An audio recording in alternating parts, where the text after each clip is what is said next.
মানে ইংরেজি চাঁদো রেনাᱜ প্রতিটি দিন বা ᱚᱱᱠᱟᱱᱟᱜ ᱟᱨᱠᱤ ᱡᱟᱦᱟᱸ ᱠᱚ ᱩল্ᱞᱮᱠᱷᱡᱳᱜᱽᱜᱚ ᱫᱤᱱ ᱠᱚᱨᱮᱱᱟᱜ ᱜᱩᱨᱩᱛᱛᱚ ᱢᱮᱱᱟᱜ ᱟᱠᱟᱫᱟ, ᱚᱱᱟ ᱠᱚ ᱫᱤᱱ ᱠᱚ ᱜᱮ ᱟᱫᱚ ᱛᱮᱦᱮᱧ ᱫᱚ ᱚᱠᱴᱳᱵᱚᱨ ᱨᱮᱱᱟᱜ ᱵᱚᱱ ᱮᱛᱚᱦᱚᱵᱟ᱾ ᱡᱟᱦᱟᱸᱭ ᱠᱚ ᱞᱟᱦᱟ ᱛᱮᱱᱟᱜ ᱠᱞᱟᱥ ᱠᱚ ᱵᱟᱯᱮ ᱧᱮᱞ ᱟᱠᱟᱫᱟ, ᱚᱱᱟ ᱠᱚ ᱦᱟᱸᱜ ᱨᱮᱠᱚᱨᱰ ᱠᱚ ᱮᱢ ᱟᱠᱟᱱᱟ, ᱥᱮ ᱡᱟᱦᱟᱸ ᱠᱚ ᱮᱢ ᱟᱠᱟᱱ ᱠᱷᱟᱱ ᱤᱭᱩᱴᱩᱵᱽ ᱨᱮ ᱧᱮᱞ ᱛᱟᱵᱚᱱ ᱯᱮ, ᱟᱨ ᱵᱟᱝ ᱠᱞᱟᱥ ᱨᱮᱱᱟᱜ ᱤᱭᱟᱹᱨᱮ ᱨᱮᱠᱚᱨᱰ ᱡᱩᱫᱤ ᱮᱢ ᱢᱮᱱᱟᱜ ᱠᱷᱟᱱ ᱚᱱᱟ ᱠᱷᱚᱱ ᱜᱮ ᱧᱮᱞ ᱛᱟᱵᱚᱱ ᱯᱮ ᱦᱟᱸᱜ᱾ ᱟᱵᱚ ᱫᱚ 2024 ᱥᱟᱞ ᱨᱮᱱᱟᱜ ᱰᱮᱡ ᱮᱱᱰ ᱛᱷᱤᱢ ᱨᱮᱱᱟᱜ ᱡᱟᱦᱟᱸ ᱤᱭᱟᱹ ᱠᱚ ᱯᱟᱲᱦᱟᱣ ᱦᱩᱭᱩᱜ ᱠᱟᱱ ᱛᱟᱦᱮᱸᱫ, ᱛᱟৎᱯᱚᱨᱡᱚ ᱮᱵᱚᱝ ᱜᱩᱨᱩᱛᱛᱚ ᱠᱚ, ᱚᱱᱟᱜᱮ ᱛᱮᱦᱮᱧ ᱫᱚ ᱚᱠᱴᱳᱵᱚᱨ ᱨᱮᱱᱟᱜ ᱵᱚᱱ ᱧᱮᱞᱟ᱾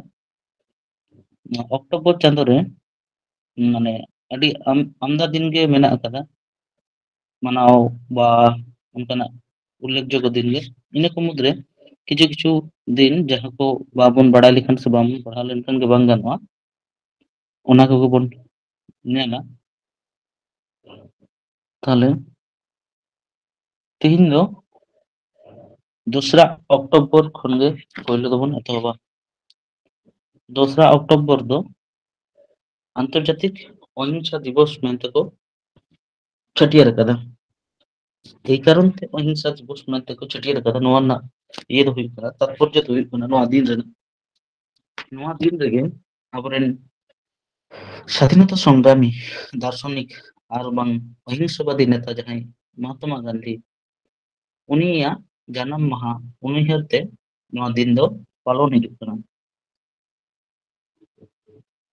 2007 ᱥᱟᱞ ᱨᱮᱱᱟᱜ ᱡᱩᱱ ᱨᱮ ᱤউনাইটেড নেশনস জেনারেল অ্যাসেম্বলিᱭᱟᱜ ARES 61/271 রেজুলেশন সংযোজন তালাতে নওয়া দিন ᱫᱚ ᱯᱟᱞᱚᱱ ᱨᱮᱭᱟᱜ ᱢᱤᱫᱴᱮᱱ ᱩদ্যোᱜ ᱦᱟᱛᱟᱣ ᱟᱠᱟᱱᱟ। 2007 ᱥᱟᱞ ᱠᱷᱚᱱ প্রথম নওয়া দিন ᱫᱚ ᱯᱟᱞᱚᱱ ᱦᱤᱡᱩᱜ ᱠᱟᱱᱟ। আর 2রা অক্টোবর দিন ᱫᱚ গান্ধী জয়ন্তী হিসেব ᱛᱮᱦᱚᱸ ᱠᱚ পালন ᱜᱮᱭᱟ ᱥᱮᱵᱚᱱ ᱵᱟᱲᱟᱭ ᱜᱮᱭᱟ। ᱟᱫᱚ ᱱᱚᱣᱟ ᱫᱤᱱ ᱢᱟᱱᱮ ᱱᱚᱜᱼᱚᱭ ᱡᱟᱦᱟᱸ 2024 ᱨᱮᱱᱟᱜ 2রা অক্টোবর থিম বলতে ᱫᱚ ᱱᱚᱝᱠᱟ ᱞᱮᱠᱟ ᱤᱭᱟᱹ ᱫᱚ ᱵᱟᱹᱱᱩᱜᱼᱟ। ᱟᱫᱚ ᱱᱚᱣᱟ গান্ধী জয়ন্তী ᱜᱮ ᱟᱵᱚ ᱫᱚ আন্তর্জাতিক অহিংসা স্বাধীনতা মানে ভারত দিশম স্বাধীন রে ᱡᱟᱦᱟᱸ সংগ্রামী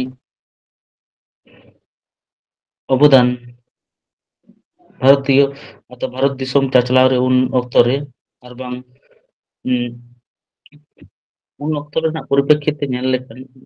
ᱡᱟᱦᱟᱸ অবস্থা ᱠᱷᱚᱱ ᱩᱱᱤ গান্ধীজি দিন koy বিতেও ᱠᱟᱫᱟ ᱟᱨᱠᱤ, ᱢᱮᱱᱫᱚ ইংরেজ ᱠᱚ ᱟᱨᱠᱤ ᱵᱷᱟᱨᱚᱛ ᱫᱤᱥᱚᱢ ᱠᱷᱚᱱ ᱪᱟᱞᱟᱜ ᱨᱮᱱᱟᱜ ᱡᱟᱦᱟᱸ ᱤᱭᱟᱹ ᱟᱱᱫᱳᱞᱚᱱᱮ ᱛᱮᱭᱟᱨ ᱞᱮᱫᱟ, ᱥᱮ ᱩᱱᱠᱩ ᱠᱚ ᱱᱚᱰᱮ ᱠᱷᱚᱱ ᱞᱟᱜᱟ ᱨᱮᱱᱟᱜ ᱡᱟᱦᱟᱸ ᱤᱭᱟᱹ ᱠᱚᱭ ᱦᱟᱛᱟᱣ ᱞᱮᱫᱟ, ᱩᱱᱫᱚ ᱵᱷᱟᱨᱚᱛ ᱫᱤᱥᱚᱢ ᱯᱷᱩᱨᱜᱟᱹᱞ ᱨᱮ ᱩᱱᱤᱭᱟᱜ ᱟᱹᱰᱤ ᱟᱛᱷᱟᱢ ᱜᱮ ᱮᱱᱮᱢ ᱢᱮᱱᱟᱜ ᱟᱠᱟᱫᱟ। ᱚᱱᱟ ᱦᱚᱛᱮᱛᱮ ᱱᱚᱣᱟ 2রা ᱡᱩᱱ ᱫᱚ ᱩᱱᱤᱭᱟᱜ ᱡᱟᱱᱟᱢ ᱢᱟᱦᱟ ᱢᱟᱱᱟᱣ ᱞᱟᱹᱜᱤᱫ ᱛᱮᱜᱮ আন্তর্জাতিক অহিংসা দিবস ᱠᱚ ᱢᱟᱱᱟᱣᱫᱟ। ᱤᱱᱟᱹ ᱛᱟᱭᱚᱢ 5ই অক্টোবর 5ই অক্টোবর ᱨᱮᱱᱟᱜ ᱢᱟᱦᱟ ᱡᱟᱦᱟᱸ ᱦᱚᱛᱮ ᱛᱮᱵᱚᱱ ᱢᱟᱱᱟᱣᱟ, ᱚᱱᱟ ᱢᱟᱦᱟ ᱫᱚ ᱦᱩᱭᱩᱜ ᱠᱟᱱᱟ আন্তর্জাতিক শিক্ষক দিবস। আন্তর্জাতিক শিক্ষক দিবস ᱟᱵᱚ ᱫᱚ ᱵᱟᱲᱟᱭᱟᱵᱚᱱ ᱡᱮ ᱟᱵᱚ ᱵᱷᱟᱨᱚᱛ ᱫᱤᱥᱚᱢ ᱨᱮ 5 সেপ্টেম্বর সর্বপল্লী রাধাকৃষ্ণ জন্মদিন ᱟᱵᱚ শিক্ষক দিবস লেᱠᱟᱛᱮᱵᱚᱱ ᱢᱟᱱᱟᱣᱟ। ᱢᱮᱱᱠᱷᱟᱱ আন্তর্জাতিক শিক্ষক দিবস ᱦᱚᱸ ᱚᱱᱠᱟᱱᱟᱜ 5ই অক্টোবর ᱠᱚ ᱢᱟᱱᱟᱣᱟ। ᱢᱤᱫ ᱪᱟᱸᱫᱳ ᱯᱚᱨᱮ ᱜᱮ ᱚᱱᱟ ᱫᱚ 5ই সেপ্টেম্বর ᱠᱚ ᱢᱟᱱᱟᱣᱟ। ᱱᱚᱣᱟ 5ই অক্টোবর আন্তর্জাতিক মানে শিক্ষক দিবস ᱠᱚ ᱢᱟᱱᱟᱣᱟ। ᱱᱚᱣᱟ ᱨᱮᱱᱟᱜ ᱛᱟৎᱯᱚর্য ᱦᱩᱭᱩᱜ ᱠᱟᱱᱟ ᱡᱮ ভবিষ্যৎ প্রজন্ম বেনাও রাখাব রে আরকি, এবং ᱚᱱᱟ অব্যাহত রে মিটান মানে মাচেতার ᱪᱮᱫ অবদান সে ᱪᱮᱫ গুরুত্ব ᱚᱱᱟ ᱠᱚ ᱥᱟᱵ ᱫᱚᱦᱚ ᱜᱮ ᱥᱮ ᱚᱱᱟ ᱠᱚ মানে ᱥᱟᱵ ᱨᱟᱠᱟᱵ ᱜᱮ ᱱᱚᱣᱟ ᱫᱤᱱ ᱨᱮᱱᱟᱜ মানে ᱱᱚᱣᱟ ᱫᱤᱱ ᱯᱟᱞᱚᱱ ᱨᱮᱱᱟᱜ ᱯᱨᱚᱫᱷᱟᱱ ᱩᱫᱽᱫᱮশ্য ᱫᱚ ᱠᱟᱱᱟ। ᱚᱫᱷᱤᱠᱟর 2024 রে আন্তর্জাতিক শিক্ষক দিবস না থিম তাহে কেন ওনা তো ভ্যালুইং দ্য টিচার্স মানে ভ্যালুইং the teachers voice toward a new social contract for education. তাহলে আন্তর্জাতিক শিক্ষক দিবস না 2024 না থিম ᱫᱚ ᱦᱩᱭᱩᱜ ᱠᱟᱱᱟ ভ্যালুইং the teachers voice towards a new social contract for education. ᱤᱱᱟᱹ ᱛᱟᱭᱚᱢ 8ই অক্টোবর 8ই অক্টোবর ᱫᱚ ᱠᱟᱱᱟ ᱟᱵᱚ ভারতীয় সেন মানে বায়ুসেনা দিবস। ভারতীয় বায়ুসেনা দিবস ᱱᱚᱣᱟ ᱨᱮᱱᱟᱜ ᱛᱟৎᱯᱚᱨᱡᱚ ᱦᱩᱭᱩᱜ ᱠᱟᱱᱟ ᱫᱤᱥᱚᱢ ᱨᱮᱱᱟᱜ ᱡᱟᱛᱤᱭᱚ ᱱᱤᱨᱟᱯᱚᱛᱛᱟ ᱨᱮ তাতে ᱟᱵᱚ ᱡᱮᱢᱚᱱ বায়ুসেনা দিবস তো ᱚᱱᱟ ᱦᱚᱛᱮ ᱵᱚᱱ ᱤᱭᱟᱹᱭᱟ ᱡᱮ ᱡᱟᱛᱤᱭᱚ ᱱᱤᱨᱟᱯᱚত্তা ᱦᱚᱛᱮᱛᱮ ভারতীয় মানে বায়ুসেনার সেনাবাহিনী ᱠᱚᱣᱟᱜ ᱡᱟᱦᱟᱸ গুরুত্ব ᱚᱱᱟ ᱠᱚ ᱥᱟᱵ ᱨᱟᱠᱟᱵ ᱜᱮ ᱥᱮ ᱚᱱᱟ ᱦᱚᱛᱮ ᱛᱮᱜᱮ ᱩᱱᱠᱩᱣᱟᱜ নিরাপত্তা ᱨᱮᱱᱟᱜ ᱠᱟᱹᱢᱤ तमाम आरकी आदि माने ये को आरकी नागरिक को सब माने बड़ाय होचो को लगित गे उनकुआ कमी रेना गुरुत्व नोआ दिन दको मनावा। 1932 साल रे पहलो भारतीय वायुसेना बाहिनी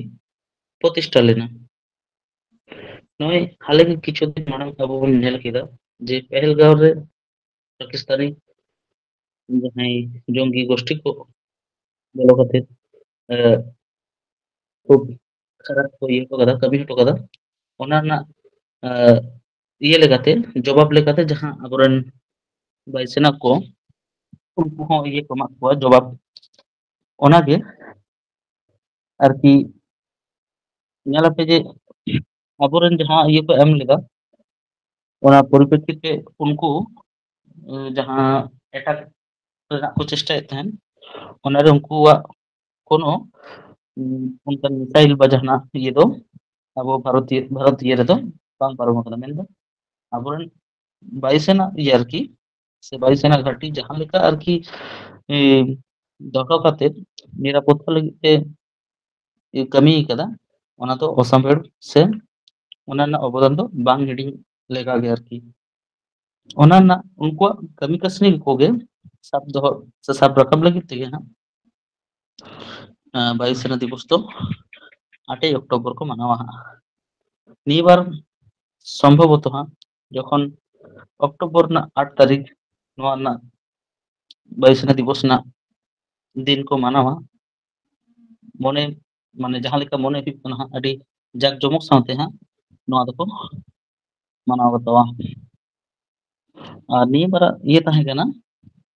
थीम तहे कना भारतीय वायुसेना सक्षम सशक्त और आत्मनिर्भर माने 22 माने 2024 रेना नोआ दो थीम तहे कना सक्षम सशक्त आत्मनिर्भर तो उनका लेका के ओना दायित्व को उदुग केदा निया बार जहां पहलगाम अटैक हुईना जे आबोवा वायुसेना आरकी बाहिनी तीन को आरकी दृढ़ गया तीन को सक्षमा और अब तीन बन आत्मनिर्भर जदियो नोआ को इदी करते विभिन्न रकम मिसाइल हो विभिन्न विमान हो नोआ को जदियो पूर्वपूरी बाबन आत्मनिर्भर दाड़ी का तबु कमी चला कना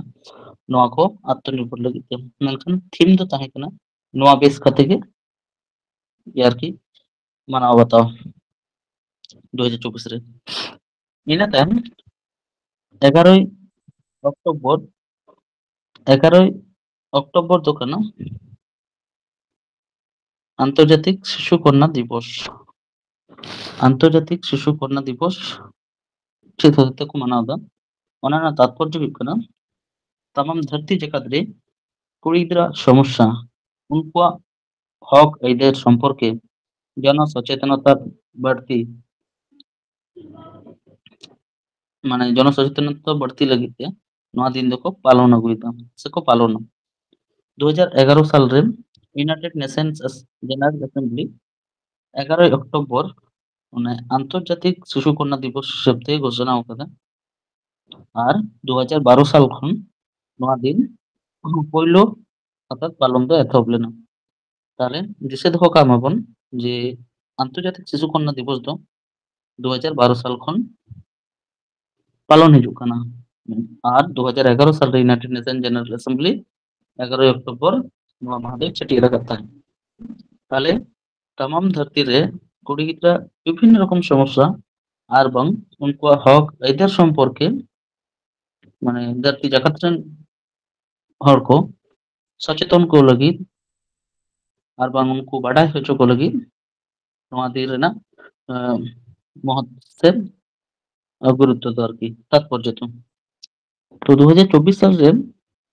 2024 সাল ᱨᱮᱱᱟᱜ 11 অক্টোবর ᱡᱟᱦᱟᱸ ᱛᱷᱤᱢ ᱛᱟᱦᱮᱸ ᱠᱟᱱᱟ ᱡᱟᱦᱟᱸ ᱛᱷᱤᱢ ᱟᱛᱮ ᱠᱚ ᱠᱟᱹᱢᱤ ᱠᱟᱫ ᱛᱟᱦᱮᱸ ᱚᱱᱟ ᱫᱚ ᱦᱩᱭᱩᱜ ᱠᱟᱱᱟ ভিশনস ফর গার্লস ফিউচার মানে থিম ᱠᱚᱦᱚᱸ ᱵᱚᱱ ᱧᱮᱞ ᱞᱮᱠᱷᱟᱱ ᱵᱩᱡᱽ ᱫᱟᱲᱮᱭᱟᱜᱼᱟ ᱵᱚᱱ ᱡᱮ ᱚᱠᱟ ᱠᱚ ᱡᱤᱱᱤᱥ ᱪᱮᱛᱟᱱ ᱨᱮ ᱵᱟᱹᱲᱛᱤ ᱟᱨᱠᱤ ᱡᱳᱨ ᱠᱚ ᱮᱢᱟᱜ ᱠᱟᱱᱟ ᱡᱮᱞᱮᱠᱟ ভিশনস ফর গার্ল ফিউচার মানে ᱠᱩᱲᱤ ᱜᱤᱫᱽᱨᱟᱹ ᱞᱟᱹᱜᱤᱫ ᱛᱮ ᱡᱟᱦᱟᱸ ভিশন ᱚᱱᱟᱜᱮ ᱟᱨᱠᱤ ᱛᱷᱤᱢ ᱨᱮ ᱥᱟᱵ ᱨᱟᱠᱟᱵᱟᱠᱚ ᱡᱮ ᱚᱱᱟ ᱪᱮᱛᱟᱱ ᱨᱮ ᱵᱟᱹᱲᱛᱤ ᱡᱳᱨ ᱮᱢ ᱠᱟᱛᱮ ᱠᱟᱹᱢᱤ ᱠᱟᱹᱥᱱᱤ ᱠᱚ আরকি পরবর্তী বছর করে দিন ঠিক আছে ᱤᱱᱟᱹ ᱛᱟᱭᱚᱢ 16ই অক্টোবর 16ই অক্টোবর ᱫᱚ ᱢᱟᱱᱟᱣ ᱫᱟᱠᱚ বিশ্ব খাদ্য দিবস বিশ্ব খাদ্য দিবস ᱱᱚᱣᱟ ᱨᱮᱱᱟᱜ ᱛᱟৎᱯᱚᱨᱡᱚ ᱫᱚ ᱪᱮᱫ ᱠᱟᱱᱟ ᱡᱮ বিশ্বব্যাপী ক্ষুধা নিবারণ ᱢᱮᱱᱫᱚ ᱨᱮᱸᱜᱮᱡ ᱤᱭᱟᱹᱛᱮ ᱚᱠᱚᱭ ᱦᱚᱸ ᱟᱞᱚ ᱠᱚ ᱛᱟᱦᱮᱱ ᱢᱟ মানে তামাম আরকি জাতির লাগি জনসচেতনতা বাড়তি লাগি यूनाइटेड नेशन ᱨᱮᱭᱟᱜ ᱢᱤᱫᱴᱟᱝ ᱥᱟᱵ ᱟᱨᱠᱤ organization ᱡᱟᱦᱟᱸ ᱫᱚ ফুড এন্ড এগ্রিকালচার অর্গানাইজেশন বন ᱞᱟᱹᱭᱟ ᱚᱱᱟ সংস্থা আরকি ফুড এন্ড এগ্রিকালচার অর্গানাইজেশন সংস্থা ᱡᱟᱦᱟᱸ অভিযানে এতহব লেদা ওনারে 150টি দেশ মানে 150টি দিশম ওনারে গড় সপোর্ট को एम लेदा नोआ उद्योग ते आरकी नोआ दिन पालन लगी और 1979 साल रे फूड एंड एग्रीकल्चर ऑर्गेनाइजेशन रियान सदस्य दिसम जहां तीन आरकी सदस्य मेना को उनको 20तम साधारण सम्मेलन रे नोआ विषय ते मेन दो को नय रेंगे जारबान दारिद्र সম্পর্ক সচেতনতা तैयार लगी তে 16 অক্টোবর বিশ্ব খাদ্য দিবস পালন রে উদ্যোগ দেয় হাতাও লেদা তাহলে 1979 সাল রে ফুড এন্ড এগ্রিকালচার অর্গানাইজেশন নোয়া আরকি উদ্যোগ 20তম সাধারণ সম্মেলন রে রেঙ্গে মেন্দো ক্ষুধা আর দারিদ্র সম্পর্কে সচেতনতা তৈয়ার লাগি 16 অক্টোবর বিশ্ব খাদ্য দিবস পালন না উদ্যোগ দেয় হাতাও কথা নোয়া দিন দো মানে 1981 সাল রে প্রথম ইয়ে এতহব লেনা আরকি নোয়া দিন মানাव রেনা ইয়ে দো হুᱭᱩᱜ ᱠᱟᱱᱟ সাল দো হুᱭᱩᱜ ᱠᱟᱱᱟ 1981 সাল ᱠᱷᱚᱱ ᱯᱳᱭᱞᱳ ᱢᱟᱱᱟᱣ ᱦᱤᱡᱩᱜ ᱠᱟᱱᱟ तो निये बारा 2024 साल रे जहां थीम आते कमी कना से कमी हुई कना ओना ना थीम तो तहे कना right to food for better life and better future थाले थीम हो नेल पे ओना लेका तके मेना right to food for better life माने भागे उन्नत जीवन और बंग उन्नत फ्यूचर लगी उन्नत भविष्य लगी माने खाद्य रेना हक से जमनी कोरेना जहां राइट ओनागे आरकी नोआ रेना थीम दो तहे कना 2024 साल रे इन टाइम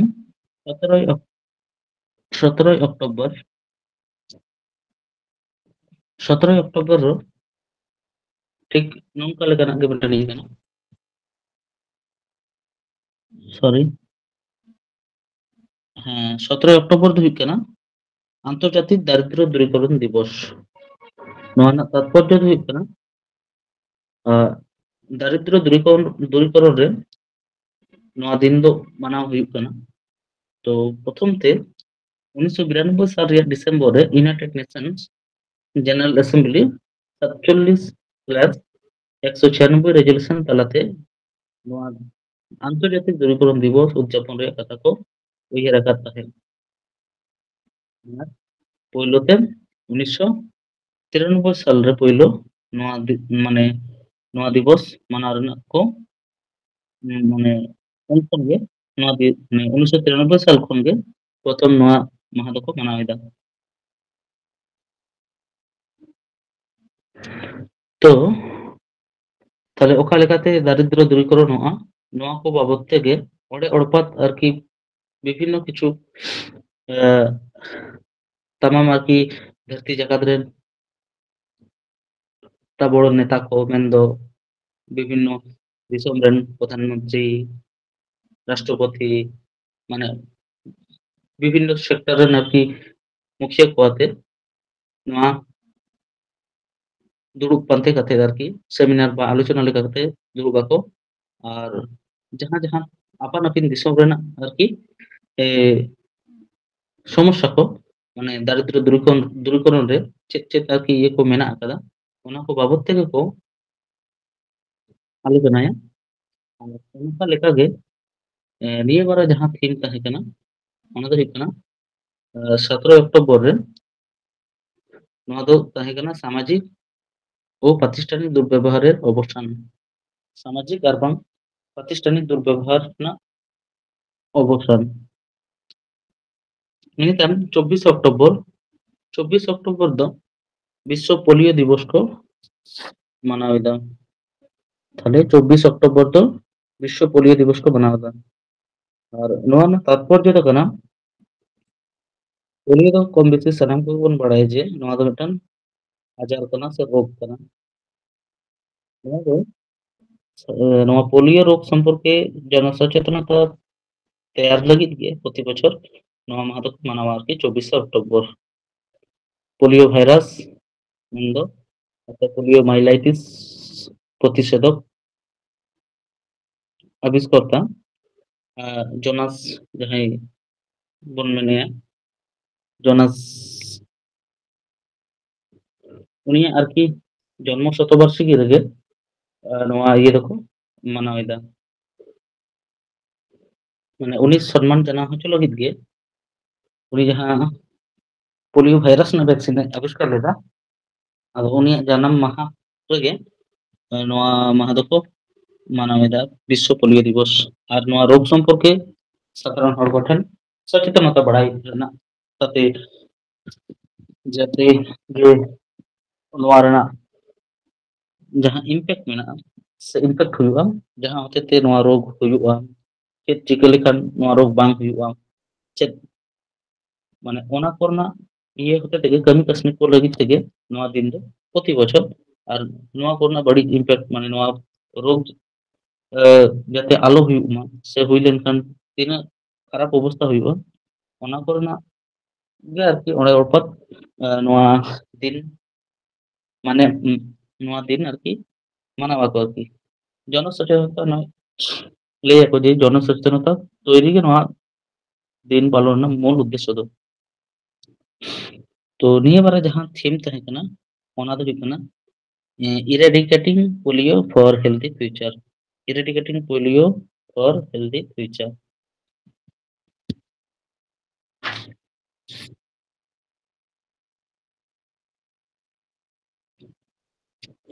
ᱤᱱᱟᱹ ᱛᱟᱭᱚᱢ 31 অক্টোবর 31 অক্টোবর ᱫᱚ ᱟᱵᱚ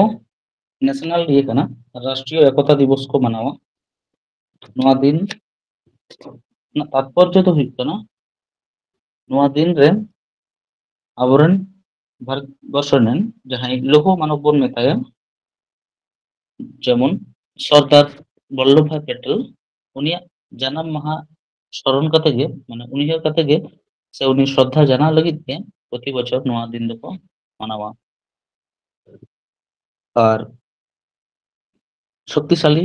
ঐক্যবদ্ধ দিশম আরকি বেনাও রাকাব রে ᱱᱚᱣᱟ ᱫᱤᱱ ᱢᱟᱱᱟᱣ ᱮᱫᱟ ᱠᱚ ᱚᱸᱰᱮ ᱞᱟᱹᱭ ᱛᱚᱨᱟ ᱞᱟᱹᱠᱛᱤ ᱠᱟᱱᱟ নর্মদা জেলা ᱨᱮᱱᱟᱜ কেভাদিয়া রে সর্দার সরোবর বাঁধ ᱥᱩᱨ ᱨᱮ সর্দার বল্লভ ভাই প্যাটেলᱟᱜ 143তম জন্মবার্ষিকী রে উনি দিশᱟᱹ ᱠᱟᱛᱮ ᱥᱮ ᱩᱱᱤ ᱩᱱᱩᱭᱦᱟᱹᱨ ᱛᱮ ᱯᱨᱚᱫᱷᱟᱱ ᱢᱚন্ত্রী নরেন্দ্র মোদী বল্লভ ভাই প্যাটেল ᱧᱩᱛᱩᱢ ᱛᱮ ᱢᱤᱫᱴᱮᱱ ᱢᱩᱨᱛᱤ ᱵᱮᱱᱟᱣ ᱦᱚᱪᱚ ᱞᱮᱫᱟ᱾ ᱱᱚᱣᱟ ᱢᱩᱨᱛᱤ ᱜᱮ ᱟᱵᱚ ᱡᱟᱦᱟᱸ ᱥᱴᱮᱪᱩ ᱚফ ᱤউᱱᱤᱴᱤ ᱢᱮᱱᱛᱮ ᱵᱚᱱ ᱵᱟᱲᱟᱭᱟ᱾ ᱛᱟᱦᱞᱮ নর্মদা জেলা ᱨᱮᱱᱟᱜ কেভাদিয়ার রে সর্দার সরোবর বাঁধ সুর রে 143তম জন্ম ইয়ে রে বার্ষিকী রে প্রধানমন্ত্রী নরেন্দ্র মোদী বল্লভ ভাই প্যাটেল ᱧᱩᱛᱩᱢ ᱛᱮ ᱟᱨᱠᱤ ᱢᱤᱫᱴᱟᱝ ᱢᱩᱨᱛᱤ ᱵᱮᱱᱟᱣ ᱞᱮᱫᱟ᱾ ᱚᱱᱟ ᱢᱩᱨᱛᱤ ᱜᱮ ᱱᱤᱛᱚᱜ ᱟᱵᱚ ᱥᱴᱮᱪᱩ ᱚফ ᱤউᱱᱤᱴᱤ ᱢᱮᱱᱛᱮ ᱵᱚᱱ ᱵᱟᱲᱟᱭᱮᱫᱟ᱾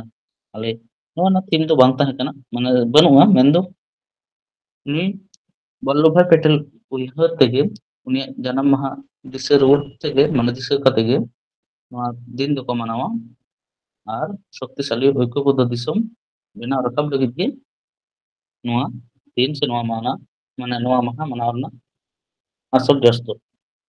ঠিক আছে, ইম্পর্টেন্ট ᱡᱟᱦᱟᱸ ᱠᱚ ᱞᱟᱹᱭ ᱦᱩᱭᱱᱟ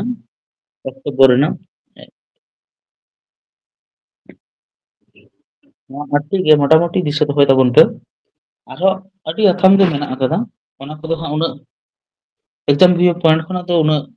গুরুত্বপূর্ণ ᱵᱟᱝ ᱠᱟᱱᱟ, যার জন্য ᱦᱟᱸᱜ ᱵᱟᱹᱧ ᱧᱮᱞ ᱞᱮᱫᱟ। ᱛᱚ ᱡᱟᱦᱟᱸᱭ ᱠᱚ ᱡᱩᱫᱤ ᱯᱮ ᱢᱚᱱᱮᱭᱟ ᱡᱮ ᱧᱮᱞ ᱟᱯᱮ, ᱧᱮᱞ ᱫᱟᱲᱮᱭᱟᱜ ᱯᱮ ᱜᱩᱜᱩᱞ ᱴᱩᱜᱩᱞ ᱠᱚᱨᱮ ᱠᱷᱚᱱ ᱯᱟᱸᱡᱟ ᱠᱟᱛᱮ ᱵᱟ ᱤᱭᱩᱴᱩᱵ ᱨᱮ ᱦᱚᱸ ᱛᱟᱦᱮᱱ ᱜᱮᱭᱟ ᱥᱮ ᱠᱚ ᱮᱢ ᱜᱮᱭᱟ। ᱛᱚ ᱢᱚᱴᱟᱢᱩᱴᱤ ᱱᱚᱣᱟ ᱠᱚ ᱦᱟᱸᱜ ᱧᱮᱞ ᱫᱚᱦᱚᱭ ᱛᱟᱵᱚᱱ ᱯᱮ 2024 ᱥᱟᱞ ᱨᱮᱱᱟᱜ ᱡᱟᱦᱟᱸ ᱛᱷᱤᱢ, ᱱᱚᱣᱟ ᱠᱷᱚᱱ ᱜᱮ ᱦᱟᱸᱜ ᱠᱚᱢᱚᱱ ᱥᱮ ᱱᱚᱣᱟ ᱠᱷᱚᱱ ᱦᱚᱸ ᱡᱩᱫि ᱠᱚᱥᱪᱮᱱ ᱯᱮ ᱮᱢ ᱫᱟᱲᱮᱭᱟᱜᱼᱟ ᱛᱚ ᱯᱟᱲᱦᱟᱣ ᱠᱟᱜ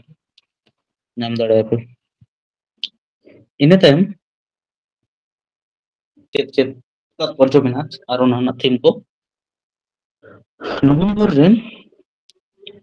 ᱯᱳᱭᱞᱳ 10ই নভেম্বর ᱚᱱᱠᱟᱱᱟᱜ ᱢᱤᱫᱴᱟᱝ ᱫᱤᱱ ᱡᱟᱦᱟᱸ ᱫᱚ ᱵᱤᱥᱥᱚ ᱵᱤᱜᱽᱜᱟᱱ ᱫᱤᱵᱚᱥ। ᱱᱚᱣᱟ ᱨᱮᱱᱟᱜ ᱛᱟৎᱯᱚᱨᱡᱚ ᱫᱚ ᱱᱚᱝᱠᱟ ᱞᱮᱠᱟ ᱡᱮ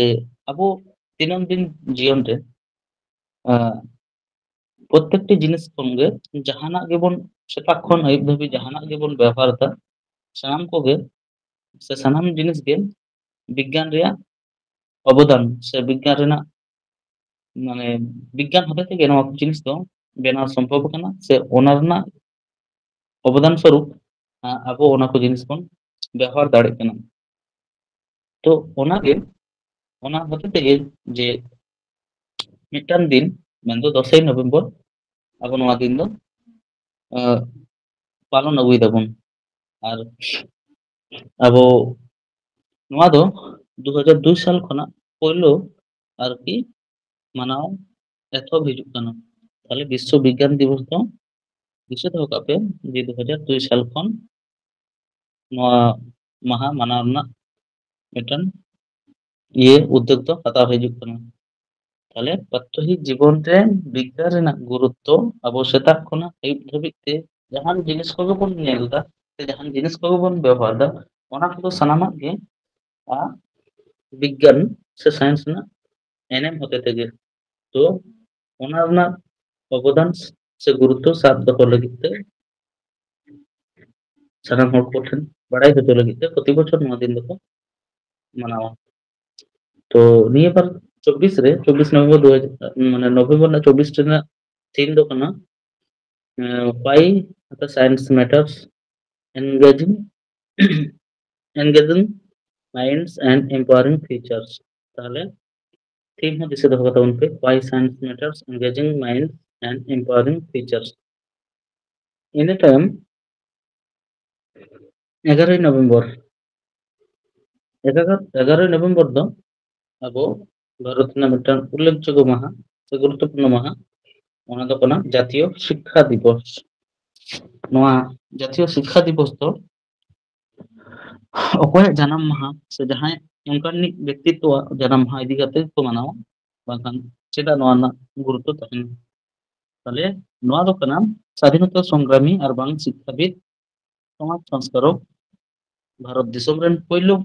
ᱡᱟᱦᱟᱸᱭ ᱥᱤᱠᱠᱷᱟ ᱢᱚন্ত্রী ᱛᱟᱦᱮᱸ ᱠᱟᱱᱟ মৌলানা আবুল কালাম আজাদ, ᱩᱱᱤᱭᱟᱜ ᱡᱟᱱᱟᱢ ᱢᱟᱦᱟ ᱩᱭᱦᱟᱹᱨ ᱠᱟᱛᱮ ᱜᱮ ᱥᱮ ᱩᱱᱤ শ্রদ্ধা জানাও মানে বাড়াই হয়েছিল ᱞᱟᱹᱜᱤᱫ ᱛᱮ ᱱᱚᱣᱟ ᱫᱤᱱ ᱫᱚᱠᱚ পালন আগুᱭᱮᱫᱟ। তাহলে 2008 সাল না 11 সেপ্টেম্বর কেন্দ্রীয় মানব সম্পদ উন্নয়ন মন্ত্রক 11 নভেম্বর নওয়া জাতীয় শিক্ষা दिवस ते घोषणा आकादा তাহলে দিশা থাকা তখন पे नोआ दो स्ट्रैटेजिक लेखा हम क्वेश्चन हुई दाड़ेगा जे জাতীয় শিক্ষা দিবস আবু ভারত রে তিস খনা মানা হইতো না পইলো মানে প্রথম তিস কম নওয়া না মাহাদো মানা হইতো না তাহলে দিশা দো দাঁড়াকে 2008 সাল আর 11 সেপ্টেম্বর তো মানে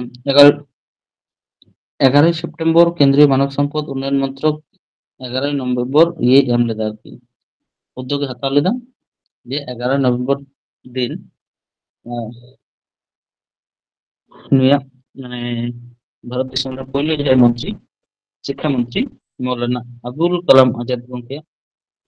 আহ, জন্মদিন সে জন্মবার্ষিকী আবু বন মানাতে মেনতে তাহলে তিন অঙ্ক লেখা চেন হবাং শুধুমাত্র উনিয়া বিশ্বের উপর উনি উনি শ্রদ্ধা জানার লাগি থেকে নয়া মাহাদকে মানা হয় তখন সেবন মানাওদা জাতীয় শিক্ষা দিবস এতে 14 নভেম্বর 14 নভেম্বর তখন জাতীয় শিশু দিবস জাতীয় শিশু দিবস নোটে মানে তাৎপর্য মানে নোয়া মাহা পালাও রেনা সে মানাও রেনা তাৎপর্য ᱫᱚ ᱦᱩᱭᱩᱜ ᱠᱟᱱᱟ শিশু মানে ᱜᱤᱫᱽᱨᱟᱹ ᱠᱚᱣᱟᱜ ᱥᱤᱠᱠᱷᱟ ᱨᱮᱱᱟᱜ ᱚᱫᱷᱤᱠᱟর ᱞᱟᱹᱜᱤᱫ ᱛᱮ প্রতি বছর আর কি সাধারণ নাগরিক কোঠেন জন সচেতনতা বাড়তি ᱞᱟᱹᱜᱤᱫ ᱛᱮᱜᱮ ᱱᱚᱣᱟ ᱫᱤᱱ ᱫᱚ ᱯᱟᱞᱟᱣ ᱫᱟᱵᱚ ᱛᱚ ᱱᱚᱣᱟ ᱞᱟᱹᱭ ᱛᱚᱨᱟ ᱞᱟᱹᱠᱛᱤ ᱠᱟᱱᱟ ᱡᱮ শিশু দিবস ᱫᱚ ᱱᱚᱣᱟ ᱩᱯᱚᱞᱚᱠᱠᱷᱮ ᱛᱮᱜᱮ ᱦᱩᱭᱩᱜ ᱠᱟᱱᱟ ᱡᱮ ᱵᱷᱟᱨᱚᱛ ᱨᱮᱱ ᱯᱳᱭᱞᱳ ᱯᱨᱚধান মন্ত্রী ᱡᱟᱦᱟᱸᱭ জওহরলাল নেহরু উনিয়াᱜ জন্মবার্ষিকী স্মরণ কাতে গে ᱢᱮᱱᱫᱚ উনিয়াᱜ জানাম মাহা ᱫᱤᱥᱟᱹ ᱨᱩᱣᱟᱹᱲ মানে ᱫᱤᱥᱟᱹ ᱠᱟᱛᱮ ᱜᱮ আর বাং উনি শ্রদ্ধা মানে বাড়াই হᱪᱚ ᱞᱟᱹᱜᱤᱫ ᱜᱮ ᱱᱚᱣᱟ ᱫᱤᱱ ᱫᱚᱠᱚ ᱢᱟᱱᱟᱣ ᱮᱫᱟ আর শিশু দিবস উপলক্ষে নীতি আয়োগ আর ইউনিসেফ যৌথ ভাবতে মানে নুকু শিশু ᱠᱚ ᱞᱟᱹᱜᱤᱫ ᱛᱮ নতুন উদ্ভাবন ᱞᱟᱹᱜᱤᱫ উদ্ভাবন ᱥᱮᱫ ᱪᱟᱞᱟᱜ ᱨᱮᱭᱟᱜ ᱥᱮ ᱚᱱᱛᱮ উৎসাহিত ᱠᱚ ᱞᱟᱹᱜᱤᱫ ᱛᱮ UNICEF Atal of the tinkering lab hackathon ᱠᱚ ᱪᱟᱹᱞᱩ ᱞᱮᱫ ᱛᱟᱦᱮᱸᱫ ইনি ছাড়াম উদ্ভাবন ক্ষেত্রে সে উদ্ভাবন প্ল্যাটফর্ম রে তৈরি রে বেনার রাখাব রে এআইএম ইউনিসেফ যৌথ ভাবতে 14 নভেম্বর মানে 14 নভেম্বর খনা 20 নভেম্বর শিশু দিবস সপ্তাহ কো উদযাপন 14 খনা 20 নভেম্বর তো শিশু দিবস সপ্তাহ কো উদযাপন তো 14 আর 14 খনা 20 নভেম্বর মানাव না আর মিটন কারণ মেনা নেলা पे हम শিশু দিবস তো আবো ভারত দিশম রে আবো 14 নভেম্বর বন বানাদা মেনখান 20 তারিখ 20 নভেম্বর বিশ্ব শিশু দিবস को মানাওয়া তো ওনা হতে থেকে ইউনিসেফ আর এআইএম নুকিনা যৌথ আর কি ইয়েতে গড়তে 14 খনা 20 নভেম্বর ᱫᱚ শিশু দিবস সপ্তাহ উদযাপন ᱫᱚ ᱦᱩᱭᱩᱜᱼᱟ তাহলে বিশ্ব শিশু দিবস ᱫᱚ তাহলে ᱚᱱᱟ ᱨᱮᱱᱟᱜ তাৎপর্য হᱚᱸ ঠিক ᱚᱱᱠᱟ ᱞᱮᱠᱟᱜᱮ শিশু মানে ᱜᱤᱫᱽᱨᱟᱹ ᱠᱚᱣᱟᱜ ᱠᱚᱞᱞᱟᱱ ᱨᱮ उनकुआग बारेते सचेतनता तैयार गे আর বাং আন্তর্জাতিক সহযোগিতা এম মানে সানাম দিসম রেনকে আন্তর্জাতিক মানে নুকু কোয়াগ কল্যাণ লাগি আন্তর্জাতিক ভাবে সহযোগিতা এম গে নোয়া দিন মানাওনা পূর্ব মানে প্রথম জ্যেষ্ঠ তো নিয়ে বারা শিশু দিবস মানাও রᱮᱱᱟᱜ ᱡᱟᱦᱟᱸ ᱤᱭᱟᱹ ᱛᱟᱦᱮᱸ ᱠᱟᱱᱟ ᱛᱷᱤᱢ ᱛᱟᱦᱮᱸ ᱠᱟᱱᱟ 24 ᱨᱮ ᱚᱱᱟ ᱫᱚ ᱦᱩᱭᱩᱜ ᱠᱟᱱᱟ লিসেন টু দা ফিউচার তাহলে বিশ্ব শিশু দিবস ᱨᱮᱱᱟᱜ ᱤᱭᱟᱹ ᱫᱚ ᱦᱩᱭᱩᱜ ᱠᱟᱱᱟ ᱚᱱᱟᱜᱮ আর ঠিক 14 নভেম্বর আবু জাতীয় শিশু দিবস ᱨᱮᱦᱚᱸ ᱱᱚᱣᱟ ᱟᱨᱠᱤ একই যেহেতু ইয়ে কানা তো ᱚᱱᱟ ᱨᱮᱱᱟᱜ থিম হᱚᱸ লিসেন টু দা ফিউচার একই গে আর কি যেহেতু 14 খᱚᱱᱟᱜ 20 ᱫᱚ মানে শিশু দিবস সপ্তাহ को পালন তাহলে ᱚᱱᱟ থিম ᱫᱚ ᱱᱚᱣᱟ ᱜᱮ ᱛᱟᱦᱮᱸ ᱠᱟᱱᱟ লিসেন টু দা ফিউচার ᱤᱱᱟᱹ ᱛᱟᱭᱚᱢ 14 নভেম্বর 14 নভেম্বর তো কানা বিশ্ব ডায়াবেটিস দিবস বিশ্ব ডায়াবেটিস দিবস নওয়া ᱨᱮᱱᱟᱜ তাৎপর্য ᱫᱚ ᱦᱩᱭᱩᱜ ᱠᱟᱱᱟ डायबिटीज आक्रांत रोगी को डायबिटीज रोग नियंत्रण लगित ते सठिक पद्धतिते शिक्षादान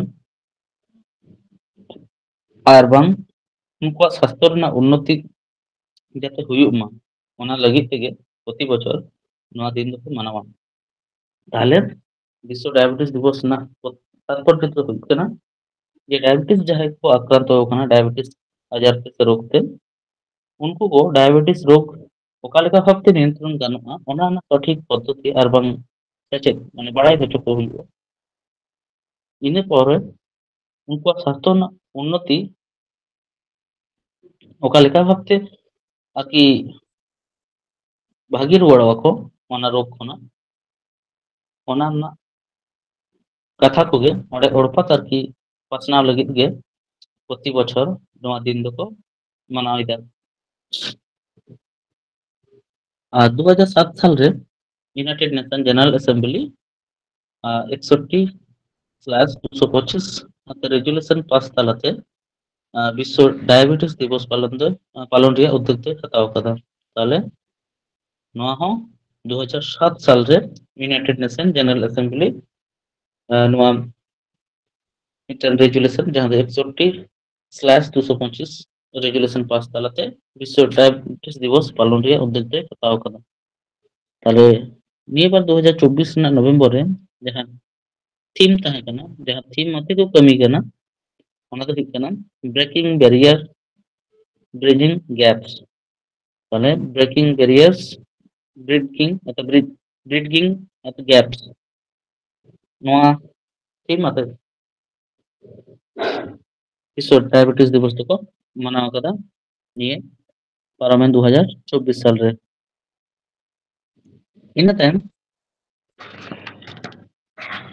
21 नवंबर 21 नवंबर दो मानाव दको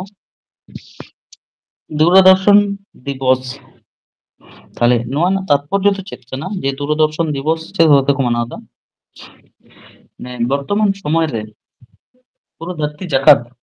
विभिन्न समस्या मेंदो बनिया नाना रकम समस्या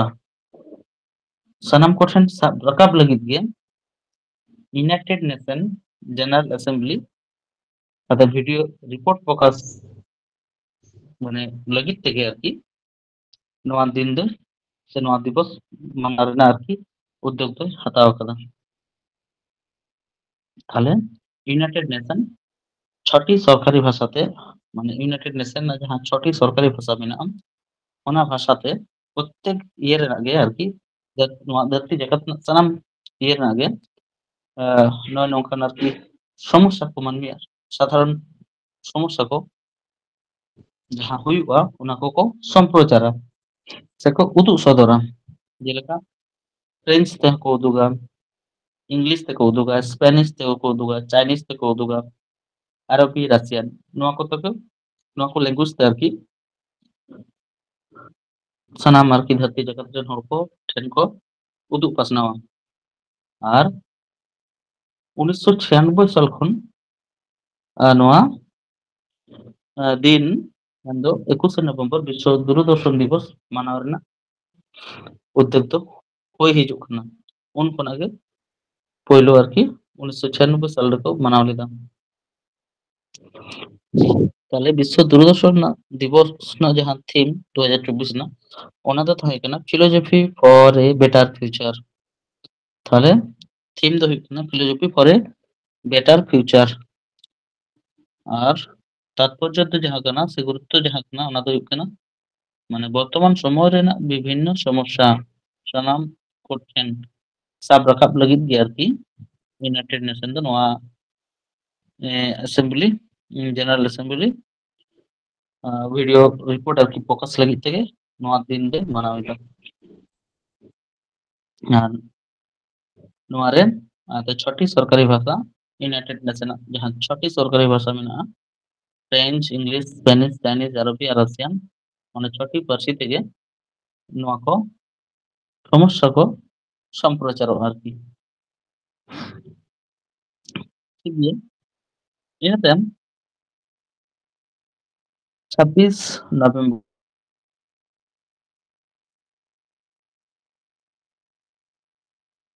ᱡᱟᱛᱤᱭᱚ ᱟᱭᱤᱱ ᱫᱤᱵᱚᱥ ᱵᱚᱱ ᱢᱮᱱᱮᱫ ᱠᱟᱱᱟ ᱥᱮᱵᱚᱱ ᱞᱟᱹᱭᱮᱫᱟ᱾ ᱛᱚ ᱱᱚᱣᱟ ᱨᱮᱱᱟᱜ ᱛᱟৎᱯᱚᱨᱡᱚ ᱫᱚ ᱡᱟᱦᱟᱸ ᱠᱟᱱᱟ ᱥᱚᱝᱵᱤᱫᱷᱟᱱ ᱫᱤᱵᱚᱥ ᱢᱟᱱᱟᱣ ᱨᱮᱱᱟᱜ ᱱᱚᱣᱟ ᱫᱤᱱ ᱪᱮᱫᱟᱜ ᱠᱚ ᱥᱚᱨᱚᱱᱟ, ᱪᱮᱫᱟᱜ ᱠᱚ ᱩᱭᱦᱟᱹᱨᱟ? ᱥᱚᱝᱵᱤধান সম্পর্কে সানাম হর ঠেন আরকি ভারত দিশম রেন প্রতিটি নাগরিক ঠেন জনসচেতনতা বাড়তি লাगित গে মানে 26শে নভেম্বর ᱫᱚ সংবিধান দিবস এখন জাতীয় আইন দিবস লেᱠᱟᱛᱮ ᱠᱚ ᱯᱟᱞᱟᱣᱮᱫᱟ। ᱵᱷᱟᱨᱚᱛ ᱨᱮᱱᱟᱜ ᱢᱩᱞ ᱟᱭᱤᱱ ᱨᱮ ᱢᱩᱞ আইন ᱡᱟᱦᱟᱸ ᱠᱟᱱᱟ ᱚᱱᱟᱜᱮ ᱚᱛᱚ ᱵᱷᱟᱨᱚত ᱨᱮᱭᱟᱜ সংবিধান ᱫᱚ ᱵᱷᱟᱨᱚত ᱨᱮᱱᱟᱜ ᱡᱟᱦᱟᱸ ᱛᱤᱱᱟᱹᱜ ᱢᱩᱞ ᱟইᱱ ᱨᱮᱱᱟᱜ ᱱᱚᱛᱷᱤ ᱠᱚ ᱢᱮᱱᱟᱜ ᱟᱠᱟᱫᱟ ᱚᱱᱟ ᱠᱚ ᱡᱚᱛᱚ ᱜᱮ ᱱᱚᱣᱟ ᱵᱷᱟᱨᱚत ᱵᱷᱟᱨᱚत ᱫᱤᱥᱚᱢ ᱨᱮᱱᱟᱜ ᱡᱟᱦᱟᱸ সংবিধান ᱵᱚᱱ ᱞᱟᱹᱭᱫᱟ ᱚᱱᱟ ᱨᱮᱜᱮ ᱠᱟᱱᱟ। ᱮᱛᱮ ᱚᱱᱟ ᱦᱚᱛᱮ ᱛᱮᱜᱮ ᱵᱷᱟᱨᱚত ᱫᱤᱥᱚᱢ ᱨᱮᱱ ᱯᱨᱚত্যেকটি নাগরিক যাতে ᱟᱠᱚᱣᱟᱜ হক আইদার আর বাং ᱡᱟᱦᱟᱸ ᱡᱟᱦᱟᱸ নিয়ম কানুন আইন ᱠᱚ ᱢᱮᱱᱟᱜ ᱟᱠᱟᱫᱟ ᱥᱟᱱᱟᱢ ᱠᱚᱜᱮ ᱠᱚ ᱵᱟᱲᱟᱭ ᱫᱟᱲᱮᱭᱟᱜ ᱢᱟ ᱚᱱᱟᱜᱮ ᱱᱚᱣᱟ ᱫᱤᱱ ᱢᱟᱱᱟᱣ ᱨᱮᱱᱟᱜ ᱥᱮ ᱯᱟᱞᱚᱱ ᱨᱮᱱᱟᱜ ᱯᱨᱚᱛᱷᱚᱢ উদ্দেশ্য ᱫᱚ ᱠᱟᱱᱟ। তাহলে ভারত দিশᱚᱢ ᱨᱮᱱᱟᱜ সংবিধান ᱥᱟᱱᱟᱢ ᱦᱚᱲ ᱠᱚᱜᱮ ᱢᱟᱱᱮ ᱥᱟᱱᱟᱢ ᱦᱚᱲ ᱜᱮᱵᱚᱱ ᱵᱟᱲᱟᱭ ᱢᱟ ᱡᱮ ᱪᱮᱫ ᱪᱮᱫ ᱱᱚᱛᱷᱤ ᱠᱚ ᱚᱞ ᱟᱠᱟᱱᱟ ᱱᱚᱣᱟ ᱤᱭᱟᱹ ᱨᱮ ᱟᱨᱠᱤ আইন ᱨᱮᱱᱟᱜ ᱱᱚᱛᱷᱤ ᱠᱚ ᱟᱨᱠᱤ ᱚᱞ ᱟᱠᱟᱱᱟ ᱚᱱᱟ ᱦᱚᱛᱮ ᱛᱮᱜᱮ প্রত্যেক বছর ᱱᱚᱣᱟ ᱢᱟᱦᱟ ᱫᱚᱠᱚ ᱯᱟᱞᱚᱱ ᱟᱹᱜᱩᱭᱮᱫᱟ। তাহলে ভারত দিশᱚᱢ ᱨᱮᱱᱟᱜ সংবিধান 26শে নভেম্বর को माना ইয়েदा নভেম্বর আর সংবিধান দিবস তো को মানাওदा मेनखान संविधान तो कार्यकरी कना 1950 साल में 26শে জানুয়ারি 1950 না 26শে জানুয়ারি ফুলফিल আরকি সম্পূর্ণ রূপতে আরকি ভারত দিশᱚᱢ ᱨᱮᱱᱟᱜ সংবিধাन ᱫᱚ কার্যকর এতহব আকানা। তাহলে নিয়ে এবার থিম ᱪᱮᱫ ᱛᱟᱦᱮᱸ ᱠᱟᱱᱟ victory of democracy and justice victory of democracy and justice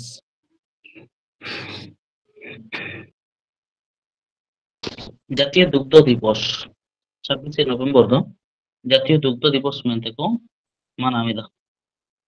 তাহলে জাতীয় দুগ্ধ দিবস ᱫᱚ ᱱᱚᱣᱟ ᱨᱮᱱᱟᱜ ᱢᱟᱱᱟᱣ ᱨᱮᱱᱟᱜ গুরুত্ব ᱫᱚ ᱪᱮᱫ ᱠᱟᱱᱟ ᱡᱟᱦᱟᱸ ᱟᱵᱚ অপারেশন ফ্লাড ᱵᱚᱱ ᱞᱟᱹᱭᱟ যে ᱚᱱᱟ ᱨᱮᱱ ᱡᱚᱱᱚᱠ ᱰᱚᱠᱴᱚᱨ ভার্গিস কুরিয়েন স্মরণ আর বাং উনিহের লাᱹᱜᱤᱫ তে আর বাং উনি সম্মান শ্রদ্ধা বাড়াই হᱪᱚ ᱞᱟᱹᱜᱤᱫ ᱛᱮᱜᱮ ᱱᱚᱣᱟ ᱢᱟᱦᱟ ᱫᱚᱠᱚ ᱯᱟᱞᱚᱱ ᱮᱫᱟ। 1970 সাল রে মানে তোয়া ᱨᱮᱭᱟᱜ উৎপাদন বাড়তি হচᱚ ᱞᱟᱹᱜᱤᱫ তে ন্যাশনাল ডেয়ারি ডেভেলপমেন্ট বোর্ড মানে এনডিডিবি অপারেশন ফ্লাড দই এতহব লেদা যার ফলে उन অক্ত রে 1970 সাল রে যখন এনডিডিবি বেড়ে তেনা মানে আবু ভারত দিশᱚᱢ রে মিটন उनका लेकाना मिटन ये सृष्टि ना মানে তোয়া সম্পর্কিত যাবতীয় আর কি জিনিস को তোয়া খন জাহান জাহান জিনিস को गे বেনাআ আর বাং তোয়া রেনা জাহান চাহিদা পুরো দিশᱚᱢ জাকাত রে নোয়া মিটন আলোড়ন সৃষ্টি কেদা আর কি তোয়া রেনা উৎপাদন যখন 1970 সাল খন বাড়তি এতহব না নয় ন্যাশনাল ডেয়ারি ডেভেলপমেন্ট বোর্ড হতেতে তো নোয়া দো একমাত্র সম্ভব হইনা ᱢᱤᱫ ᱵᱟᱨᱜᱤᱥ ᱠᱚᱨᱮᱱ ᱦᱚᱛᱮ ᱛᱮᱜᱮ তাহলে ᱚᱱᱟ ᱦᱚᱛᱮ ᱛᱮᱜᱮ ᱱᱚᱣᱟ ᱨᱮᱱᱟᱜ ᱜᱷᱚᱴᱚᱱᱟ ᱫᱚ অপারেশন ফ্লাড ᱢᱮᱱᱛᱮ ᱵᱚᱱ ᱵᱟᱲᱟᱭᱮᱫᱟ। তাহলে অপারেশন ফ্লাড রেন জনক ᱫᱚ ᱦᱩᱭᱩᱜ ᱠᱟᱱᱟ ᱰᱚᱠᱴᱚর ভার্গিস কুরিয়েন। তাহলে উনি নৌকা লেখা মিᱫᱴᱮᱱ মহৎ কামি করাव ᱞᱮᱫ ᱛᱮ ᱛᱮᱦᱮᱧ উনি ᱦᱚᱸ ᱟᱵᱚ শ্রদ্ধা আর বাং সম্মান বন বাড়াই হᱪᱚᱭ ᱠᱟᱱᱟ উনিᱭᱟᱜ জানাম মাহᱟ উইহার ᱠᱟᱛᱮ ᱜᱮ ᱴᱷᱤᱠ ᱜᱮᱭᱟ। তাহলে নভেম্বর না হবন চাবা কিনা নৌকা লেখা দিশে দᱚᱦᱚᱭ ᱫᱟᱵᱚᱱ ᱯᱮ ᱡᱟᱦᱟᱸ ᱠᱚ আলোচনা ᱦᱩᱭᱱᱟ ᱥᱟᱱᱟᱢᱟᱜ ᱜᱮ ᱱᱚᱣᱟ কে মোটামুটি ইম্পর্টেন্ট লেকাতে সাব রাখাব হুই ᱠᱟᱱᱟ আরো জাহাঁই को যদি জানাক পে মনেয়া যে বাং এটা আরো দিন को ᱚᱞ ᱨᱟᱠᱟᱵ ᱜᱮᱭᱟ ᱥᱮ ᱮᱴᱟᱜ ᱫᱤᱱ ᱨᱮᱱᱟᱜ ᱦᱚᱸ ᱜᱩᱨᱩᱛᱛᱚ ᱢᱮᱱᱟᱜ ᱟᱠᱟᱫᱟ তাহলে ᱠᱷᱟᱱ ᱧᱮᱞ ᱛᱟᱵᱚᱱ ᱯᱮ ᱤউᱴᱩᱵᱽ ᱠᱚᱨᱮ ᱠᱷᱚᱱ এবং গুগল ᱠᱚᱨᱮ ᱠᱷᱚᱱ ᱜᱮ ᱴᱷᱤक ᱜᱮᱭᱟ। তাহলে নভেম্বর ᱨᱮᱱᱟᱜ ᱫᱚ ᱱᱚᱝᱠᱟ ᱞᱮᱠᱟ ᱜᱮ ᱤᱱᱟᱹ ᱛᱟᱭᱚᱢ ডিসেম্বর ᱨᱮᱱᱟᱜ ᱪᱮᱫ ᱪᱮᱫ ᱢᱟᱦᱟ ᱥᱮ ᱫᱤᱱ ᱠᱚ ᱢᱮᱱᱟᱜ ᱟᱠᱟᱫᱟ ᱚᱱᱟ ᱠᱚ ᱠᱟᱹᱴᱤᱡ ᱵᱚᱱ ᱧᱮᱞ ᱞᱮᱜᱮ᱾ ᱟᱨ 1 ᱰᱤᱥᱮᱢᱵᱚᱨ, ᱯᱳᱭᱞᱳ ᱰᱤᱥᱮᱢᱵᱚᱨ ᱜᱮ ᱦᱩᱭᱩᱜ ᱠᱟᱱᱟ ᱵᱤᱥᱥᱚ ᱮᱰᱥ ᱫᱤᱵᱚᱥ᱾ ᱮᱰᱥ ᱢᱤᱫᱴᱟᱱ ᱢᱤᱫ ᱚᱠᱛᱚ ᱱᱚᱣᱟ ᱨᱮᱱᱟᱜ ᱢᱟᱱᱮ ᱢᱟᱨᱚᱱ ᱵᱮᱛᱷᱤ ᱞᱮᱠᱟᱜᱮ ᱱᱚᱣᱟ ᱨᱳᱜᱽ ᱫᱚᱠᱚ ᱢᱮᱛᱟᱜ ᱛᱟᱦᱮᱸᱫ᱾ ᱱᱚᱣᱟ ᱨᱳᱜᱽ ᱥᱚᱢᱯᱚর্কে ᱡᱚᱱᱚᱥᱚᱪেতনতা ᱛৈরি আর ᱥᱟᱱᱟᱢ ᱠᱚ ᱵᱟᱲᱟᱭ ᱦᱚᱪᱚ ᱠᱚ ᱞᱟᱹᱜᱤᱫ যাতে ᱚᱠᱟ ᱞᱮᱠᱟᱨᱮ ᱱᱚᱣᱟ ᱮᱰᱥ ᱨᱳᱜᱽ ᱦᱩᱭᱩᱜᱼᱟ, ᱚᱠᱟ ᱞᱮᱠᱟᱨᱮ ᱱᱚᱣᱟ ᱮᱰᱥ ᱨᱳᱜᱽ ᱴᱮᱠᱟᱣ ᱫᱟᱨᱟᱢ ᱜᱟᱱᱚᱜᱼᱟ, ᱱᱚᱜᱼᱚᱭ ᱱᱚᱝᱠᱟᱱᱟᱜ ᱟᱨᱠᱤ ᱟᱞᱳᱪᱚᱱᱟ ᱥᱮ ᱪᱚᱨᱪᱟ ᱠᱷᱟᱹᱛᱤᱨ ᱜᱮ ᱢᱟᱱᱮ সাধারণ ᱢᱟᱹᱱᱢᱤ ᱴᱷᱮᱱ ᱢᱟᱱᱮ ᱚᱱᱟ ᱡᱚᱱᱚᱥᱚᱪেতনতা ᱵᱟᱹᱲᱛᱤ ᱞᱟᱹᱜᱤᱫ ᱜᱮ ᱱᱚᱣᱟ ᱫᱤᱱ ᱫᱚᱠᱚ ᱢᱟᱱᱟᱣ ᱮᱫᱟ᱾ তাহলে এডস ᱨᱮᱱ ভাইরাস ᱡᱟᱦᱟᱸᱭ HIV human immuno deficiency virus ᱡᱟᱦᱟᱸᱭ সিন্ড্রোম ᱵᱚᱱ ᱞᱟᱹᱭᱟ, ᱩᱱᱤ ᱫᱟᱨᱟᱭ ᱛᱮᱜᱮ ᱱᱚᱣᱟ ᱢᱟᱨᱚᱱ ᱨᱳᱜᱽ ᱫᱚ ᱪᱷᱩᱲᱭᱟᱹᱜ ᱛᱟᱦᱮᱸᱫ, ᱢᱮᱱᱫᱚ ᱮᱰᱥ ᱫᱚ ᱪᱷᱩᱲᱭᱟᱹᱜ ᱛᱟᱦᱮᱸᱫ᱾ বর্তমান রে প্রায় 3.7 কোটি ᱢᱟᱹᱱᱢᱤ ᱟᱨᱠᱤ ᱱᱚᱣᱟ ᱮᱰᱥ ᱨᱮᱠᱚ ᱟᱠᱨᱟᱱᱛᱚ ᱟᱠᱟᱱ ᱛᱟᱦᱮᱸᱫ। ᱛᱟᱦᱞᱮ ᱱᱚᱣᱟ ᱮᱰᱥ ᱟᱠᱨᱟᱱᱛᱚ ᱥᱟᱱᱟᱢ ᱠᱚ ᱞᱟᱹᱜᱤᱫ ᱜᱮ ᱥᱟᱥᱛᱷᱚ ᱯᱚᱨᱤᱥᱮᱵᱟ ᱨᱮᱱᱟᱜ ᱟওতাᱨᱮ ᱟᱹᱜᱩ ᱠᱟᱛᱮ ᱩᱱᱠᱩᱣᱟᱜ সুস্থ জীবন মানে উপহার এমগে বিশ্ব স্বাস্থ্য সংস্থা প্রয়োজন দই মনে আকাত তাহেᱸᱫ। ᱚᱱᱟᱛᱮ ᱱᱚᱝᱠᱟᱱᱟᱜ ᱯᱚᱫᱚᱠᱷᱮᱯ ᱫᱚᱭ ᱦᱟᱛᱟᱣ ᱟᱠᱟᱫ ᱛᱟᱦᱮᱸᱫ ᱡᱮ ᱡᱟᱛᱮ ᱠᱚᱨᱮ ᱩᱱᱠᱩ ᱥᱟᱱᱟᱢ ᱢᱟᱹᱱᱢᱤ ᱠᱚᱜᱮ ᱟᱨᱠᱤ ᱱᱚᱣᱟ ᱮᱰᱥ ᱟᱠᱨᱟᱱᱛᱚ ᱠᱷᱚᱱ ᱜᱮ ᱢᱟᱱᱮ ᱤᱭᱟᱹ ᱠᱚ ᱧᱟᱢ ᱢᱟ, ᱥᱩᱥᱛᱷ ᱥᱟᱵᱷᱟᱵᱤᱠ ᱢᱟᱱᱮ ᱱᱚᱣᱟ ᱠᱷᱚᱱᱟᱜ ᱱᱤᱨᱟᱹᱭ ᱠᱚ ᱧᱟᱢ ᱢᱟ। তাহলে ᱚᱱᱟ ᱞᱟᱹᱜᱤᱫ ᱛᱮ ᱪᱮᱫ ᱪᱮᱫ ᱟᱨᱠᱤ ᱯᱚᱫᱚᱠᱷᱮᱯ ᱥᱮ ᱪᱮᱫ ᱪᱮᱫ ᱤᱭᱟᱹ ᱠᱚ ᱮᱢ ᱜᱟᱱᱚᱜᱼᱟ ᱟᱨ ᱩᱱᱤ ᱡᱟᱦᱟᱸᱭ ᱠᱚ ᱟᱠᱨᱟᱱᱛᱚᱜᱼᱟ ᱩᱱᱠᱩ সুস্থ স্বাভাবিক জীবন উপহার এম গানᱚᱜᱼᱟ, ᱚᱱᱟ ᱠᱚ ᱞᱟᱹᱜᱤᱫ ᱜᱮ ᱢᱮᱱᱫᱚ ᱵᱤᱥᱥᱚ ᱮᱰᱥ ᱫᱤᱵᱚᱥ ᱢᱟᱱᱟᱣ ᱵᱟᱛᱟᱣ ᱥᱮ ᱢᱟᱱᱟᱣ ᱫᱚ ᱦᱩᱭᱩᱜ ᱠᱟᱱᱟ। 1 ᱰᱤᱥᱮম্ᱵᱚর অর্থাৎ 2024 ᱨᱮᱱᱟᱜ ᱡᱟᱦᱟᱸ ᱛᱷᱤᱢ ᱛᱟᱦᱮᱸ ᱠᱟᱱᱟ ᱱᱤᱭᱟᱹᱵᱟᱨᱟᱜ ᱚᱱᱟ ᱫᱚ ᱦᱩᱭᱩᱜ ᱠᱟᱱᱟ take the right path my health my right. তাহলে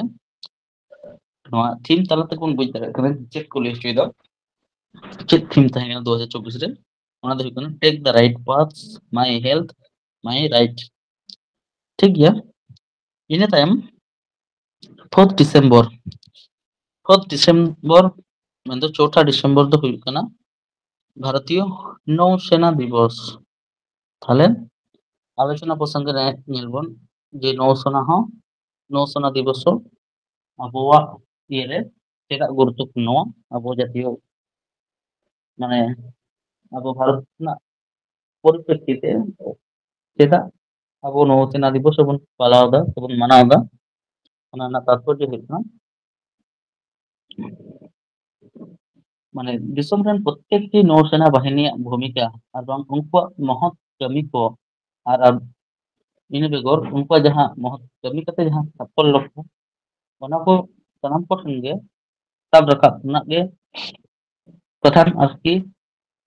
মানে ᱱᱚᱣᱟ ᱢᱟᱦᱟ ᱢᱟᱱᱟᱣ ᱨᱮᱱᱟᱜ ᱡᱚᱥ ᱫᱚ ᱠᱟᱱᱟ। তো যখন 1971 সালে 1971 সাল ᱨᱮᱱᱟᱜ 4 ডিসেম্বর ভারত পাকিস্তান বিরুদ্ধে অপারেশন ট্রাইডেন্ট চালু লেনা, ᱢᱮᱱᱫᱚ নয় নৌ মহড়া ᱦᱩᱭ ᱞᱮᱱᱟ ᱩᱱ ᱚᱠᱛᱚ ᱨᱮ অপারেশন ট্রাইডেন্ট ᱧᱩᱛᱩᱢ ᱛᱮ। তো ᱚᱱᱟᱨᱮ ᱡᱟᱦᱟᱸ ᱵᱷূᱢᱤᱠᱟ ᱠᱚ ᱦᱟᱛᱟᱣ ᱞᱮᱫᱟ ᱟᱵᱚᱨᱮᱱ নৌসেনা বাহিনী को, तो ᱚᱱᱟ ᱵᱷूमिका ᱥᱮ ᱚᱱᱟ ᱩᱱᱠᱩᱣᱟᱜ ᱠᱟᱹᱢᱤ ᱥᱮ ᱠᱟᱹᱥᱱᱤ ᱩᱭᱦᱟᱹᱨ ᱫᱤᱥᱟᱹ ᱞᱟᱹᱜᱤᱫ ᱛᱮᱜᱮ उनको स्मरण को लगित तेगे प्रति बছর नवा दिन दो पालन अगुई दको। ᱤᱱᱟᱹ ᱪᱷᱟᱲᱟ নৌসেনা দিবস মানাᱣ ᱨᱮᱱᱟᱜ ᱤᱭᱟᱹ ᱫᱚ ᱦᱩᱭᱩᱜ ᱠᱟᱱᱟ ᱫᱤᱥᱚᱢ ᱨᱮᱱᱟᱜ যেহেতু ᱟᱵᱚ ᱵᱷᱟᱨᱚᱛ ᱵᱚᱨᱥᱚ ᱫᱚ মানে মানে বার পাᱦᱴᱟ ᱢᱮᱱᱫᱚ ᱞᱟᱹᱭ ᱜᱟᱱᱚᱜᱼᱟ ᱯᱮ ᱯᱟᱦᱴᱟ ᱜᱮ, पश्चिम ᱨᱮᱫᱚ ᱟᱨᱚᱵ ᱥᱟᱜᱚᱨ, ᱯᱩᱨᱵᱚ ᱨᱮᱫᱚ ᱵᱚᱝᱜᱳᱯ ᱥᱟᱜᱚᱨ ᱟᱨ ᱞᱟᱛᱟᱨ ᱥᱮᱫ ᱵᱚᱝᱜᱳᱯ ᱥᱟᱜᱚᱨ ᱚᱱᱟ ᱵᱷᱟᱨᱚᱛ ᱢᱚᱦᱟᱥᱟᱜᱚর, ᱱᱚᱣᱟ ᱛᱟᱞᱟᱛᱮ ᱟᱵᱚ ᱱᱚᱣᱟ ᱵᱮᱲᱦᱟᱭᱛᱮ ᱟᱵᱚᱣᱟᱜ ᱵᱷᱟᱨᱚत ᱫᱤᱥᱚᱢ ᱫᱚ ᱢᱮᱱᱟᱜ ᱟᱠᱟᱫᱟ। तो ᱚᱱᱟ ᱦᱚᱛᱮ ᱛᱮᱜᱮ ᱡᱮ ᱵᱷᱟᱨᱚत ᱫᱤᱥᱚᱢ ᱨᱮᱱᱟᱜ ᱱᱚᱣᱟ নৌসেনা বাহিনী को নৌকা ভাব থেকে আরকি ইয়ে কাতে को দᱚᱦᱚ ᱟᱠᱟᱫ ᱠᱚᱣᱟ যাতে আবহাওয়া দিশম সুরক্ষা তাহেন মা যে কোনো সময় যে কোনো আরকি ইয়ে রেন বহির বিশ্ব রেন আরকি অনকান को ᱡᱚᱝᱜᱤ ᱜᱳষ্ঠী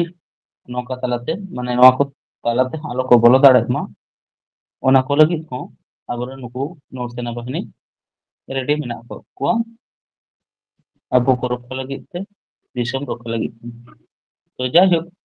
তাহলে বুঝ দাঁড়িয়ে যে নৌসেনা দিবস চেদ হতে তো মানাওয়া তো নোয়া হতে থেকে প্রতি বছর নৌসেনা দিবস ᱫᱚᱠᱚ ᱢᱟᱱᱟᱣᱮᱫᱟ 4 ᱰᱤᱥᱮᱢᱵᱚᱨ তাহলে ᱱᱤᱭᱟᱹ ᱵᱟᱨᱟᱜ ᱛᱷᱤᱢ ᱪᱮᱫ ᱛᱟᱦᱮᱸ ᱠᱟᱱᱟ ᱱᱤᱭᱟᱹ ᱵᱟᱨᱟᱜ ᱛᱷᱤᱢ ᱢᱟᱱᱮ 2024 ᱨᱮᱱᱟᱜ ᱡᱟᱦᱟᱸ ᱛᱷᱤᱢ ᱛᱟᱦᱮᱸ ᱠᱟᱱᱟ ᱚᱱᱟ ᱫᱚ ᱦᱩᱭᱩᱜ ᱠᱟᱱᱟ strength and power through innovation and indigenization indigenization তাহলে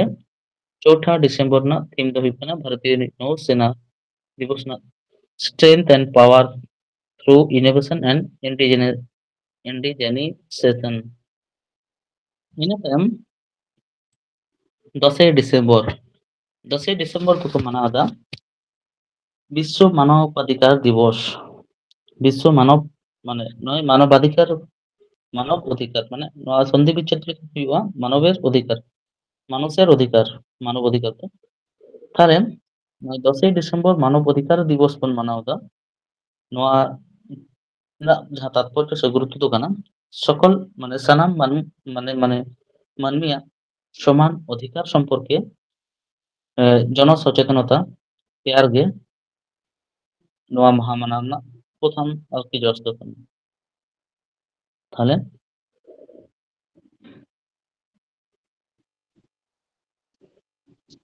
মানে ᱱᱚᱣᱟ ᱢᱟᱦᱟ ᱢᱟᱱᱟᱣ ᱨᱮᱱᱟᱜ ᱯᱨᱚᱛᱷᱚᱢ ᱤᱭᱟᱹ ᱫᱚ ᱦᱩᱭᱩᱜ ᱠᱟᱱᱟ ᱡᱮ ᱥᱟᱱᱟᱢ ᱢᱟᱹᱱᱢᱤ ᱜᱮ ᱫᱷᱟᱹᱨᱛᱤ ᱡᱟᱠᱟᱛ ᱨᱮᱱ ᱥᱟᱱᱟᱢ ᱢᱟᱹᱱᱢᱤᱭᱟᱜ ᱜᱮ ᱥᱚᱢᱟᱱ ᱚধিᱠᱟর ᱛᱟᱛᱮ ᱪᱟᱦᱮ ᱡᱟᱦᱟᱱ ᱫᱤᱥᱚᱢ ᱨᱮᱜᱮ ᱛᱟᱦᱮᱱ ᱩᱱᱤᱭᱟᱜ ᱦᱚᱠ ᱟᱹᱭᱫᱟᱹᱨ ᱨᱮ মানে সম্পর্কে আর কি মানমিয়াᱜ হক আইদার সম্পর্কে ᱡᱟᱦᱟᱸ ᱛᱮ ᱠᱚᱨᱮ মানে সমান তে ᱡᱚᱛᱚ ᱠᱤᱪᱷᱩ ᱠᱚ ᱧᱟᱢ ᱢᱟ ᱥᱟᱱᱟᱢ ᱯᱚᱨᱤᱥᱮᱵᱟ ᱜᱮ ᱚᱱᱟ ᱠᱚᱨᱮᱱᱟᱜ ᱡᱚᱱᱚᱥᱚᱪেতনতা ᱵᱟᱹᱲᱛᱤ ᱞᱟᱹᱜᱤᱫ ᱜᱮ ᱱᱚᱣᱟ ᱵᱤᱥᱥᱚ ᱢᱟনবাধিকার দিবস ᱫᱚᱠᱚ ᱢᱟᱱᱟᱣᱮᱫᱟ ᱛᱚ ᱱᱤᱭᱟᱹ ᱵᱟᱨ 24 ᱨᱮᱱᱟᱜ ᱛᱷᱤᱢ ᱡᱟᱦᱟᱸ ᱛᱟᱦᱮᱸ ᱠᱟᱱᱟ ᱚᱱᱟ ᱫᱚ ᱦᱩᱭᱩᱜ ᱠᱟᱱᱟ hour rights our future right now তাহলে থিম তালা ᱛᱮᱦᱚᱸ ᱟᱵᱚ ᱵᱚᱱ ᱵᱩᱡᱽ ᱫᱟᱲᱮᱭᱟᱜᱼᱟ ᱡᱮ ᱱᱚᱣᱟ ᱨᱮᱱᱟᱜ ᱚᱠᱟ ᱠᱚ ᱡᱤᱱᱤস ᱪᱮᱛᱟᱱ ᱨᱮ ᱠᱟᱹᱢᱤ ᱫᱚ ᱪᱟᱞᱟᱜ ᱠᱟᱱᱟ ᱢᱮᱱᱫᱚ আমাদের অধিকার আমাদের ফিউচার রাইট নাও মানে আবহাওয়া ফিউচার আবহাওয়া ভবিষ্যৎ আবহাওয়া অধিকার আবো বন আর কি ᱦᱟᱛᱟᱣᱟ ᱥᱮ ᱟᱵᱚᱣᱟᱜ ᱤᱭᱟᱹ ᱛᱟᱞᱟᱛᱮ ᱟᱨᱠᱤ ᱵᱚᱲᱦᱮ ᱤᱫᱤᱜ ᱢᱟ ᱥᱮ ᱠᱟᱹᱢᱤ ᱪᱟᱞᱟᱜ ᱢᱟ ᱱᱚᱝᱠᱟ ᱞᱮᱠᱟᱛᱮ ᱢᱤᱫᱴᱟᱝ ᱛᱷᱤᱢ ᱵᱮᱱᱟᱣ ᱟᱠᱟᱱᱟ ᱤᱱᱟᱹ ᱛᱟᱭᱚᱢ 18 ডিসেম্বর 18 ডিসেম্বর ᱫᱚ আন্তর্জাতিক প্রবাসী দিবস को মানাওয়েদা আন্তর্জাতিক প্রবাসী দিবস তাহলে আবো দবন বাড়ায়া 9 জানুয়ারি মানে প্রবাসী ভারতীয় দিবস মানে ওনার দিন রে মানে মহাত্মা গান্ধী ᱟᱫᱚ ᱵᱤᱫᱮᱥ ᱠᱷᱚᱱᱟᱜ ᱢᱮᱱᱫᱚ ᱫᱚᱠᱠᱷᱤᱱ ᱟᱯᱷᱨᱤᱠᱟ ᱠᱷᱚᱱᱟᱜ ᱟᱵᱚ ᱵᱷᱟᱨᱚᱛ ᱫᱤᱥᱚᱢ ᱛᱮ ᱦᱮᱡ ᱞᱮᱱᱟ ᱚᱱᱟ ᱦᱚᱛᱮᱛᱮ মানে প্রবাসী ভারতীয় দিবস को মানাওয়া মেনখান নওয়া ᱫᱚ আন্তর্জাতিক প্রবাসী দিবস ᱫᱚ নওয়া ᱞᱟᱹᱜᱤᱫ ᱛᱮᱠᱚ ᱢᱟᱱᱟᱣᱟ ᱡᱮ ᱡᱟᱦᱟᱸᱭ ᱠᱚ ᱟᱨᱠᱤ ᱦᱚᱲ প্রবাসী ᱢᱮᱱᱫᱚ অভিবাসী বিদেশ को চালাক ᱠᱟᱱᱟ ᱥᱮ বিভিন্ন দিশম রে চালাক ᱠᱟᱱᱟ ᱠᱚ নিজেরাᱜ ᱠᱟᱹᱢᱤ ᱠᱟᱹᱥᱱᱤ ᱠᱚ ᱤᱫᱤ ᱠᱟᱛᱮ ᱥᱮ ᱡᱟᱦᱟᱸ হয়তো পারপাস থেকে চালাক ᱠᱟᱱ প্রত্যেকটি দিশম রেগে উনকু মানমিয়াᱜ সুরক্ষা নিরাপত্তা সম্পর্কে মানে জনসচেতনতা বাড়তি ᱞᱟᱹᱜᱤᱫ ᱱᱚᱣᱟ ᱫᱤᱱ ᱫᱚ ᱢᱟᱱᱟᱜ ᱠᱟᱱᱟ ᱟᱨᱠᱤ মানে ᱡᱟᱦᱟᱱ ᱫᱤᱥᱚᱢ ᱜᱮ যে কোনো হড় ᱜᱮ ᱪᱟᱞᱟᱜ তাতে মিটান ইংল্যান্ড ᱠᱷᱚᱱᱟᱜ ᱡᱟᱦᱟᱸᱭ ᱦᱚᱲ ᱜᱮ ᱟᱵᱚ ᱵᱷᱟᱨᱚᱛ ᱫᱤᱥᱚᱢ ᱛᱮ ᱦᱤᱡᱩᱜ ᱟᱭ ᱩᱱᱤᱭᱟᱜ ᱥᱩᱨᱚᱠᱠᱷᱟ ᱩᱱᱤᱭᱟᱜ ᱱᱤᱨᱟᱯᱚত্তা ᱞᱟᱹᱜᱤᱫ ᱛᱮ ᱟᱵᱚ ᱵᱷᱟᱨᱚᱛ ᱫᱤᱥᱚᱢ ᱨᱮ ᱡᱟᱦᱟᱸ ᱥᱤᱥᱴᱮᱢ ᱢᱮᱱᱟᱜᱼᱟ ᱢᱮᱱᱫᱚ ᱱᱚᱣᱟ ᱫᱚ ᱱᱚᱝᱠᱟ ᱜᱮ ᱟᱨᱠᱤ ᱤউনাইটেড নেশন জেনারেল অ্যাসেম্বলিᱭᱟᱜ মিটান রেগুলেশন বা ইয়ে মেনাᱜᱼᱟ মানে ক্রাইটেরিয়া বা কিছু নিয়ম কানুন মেনাᱜᱼᱟ যে কোনো নাগরিক গে তাতে আবো নড়ে খন যদি জাহান দিশম তবন চালাᱜᱼᱟ তো ওনা দিশম রেন রাষ্ট্রপ্রধান সে ওনা দিশম না নিয়ম মানে উনকু হᱚᱸ মানে আবরণ নুকু হড় ᱠᱚ ᱞᱟᱹᱜᱤᱫ মানে ন্যূনতম সুরক্ষা নিরাপত্তা ᱞᱟᱹᱜᱤᱫ উনকু দায়বদ্ধ ᱠᱚ ᱛᱟᱦᱮᱱᱟ তো ওনা ᱠᱚ ᱞᱟᱹᱜᱤᱫ ᱜᱮ সাধারণ ᱢᱟᱹᱱᱢᱤ ᱠᱚᱴᱷᱮᱱ ᱡᱚᱱᱚᱥᱚᱪᱮᱛᱚᱱᱚᱛᱟ ᱵᱟᱹᱲᱛᱤ ᱦᱚᱪᱚ ᱞᱟᱹᱜᱤᱫ ᱜᱮ ᱱᱚᱣᱟ ᱫᱤᱱ ᱫᱚ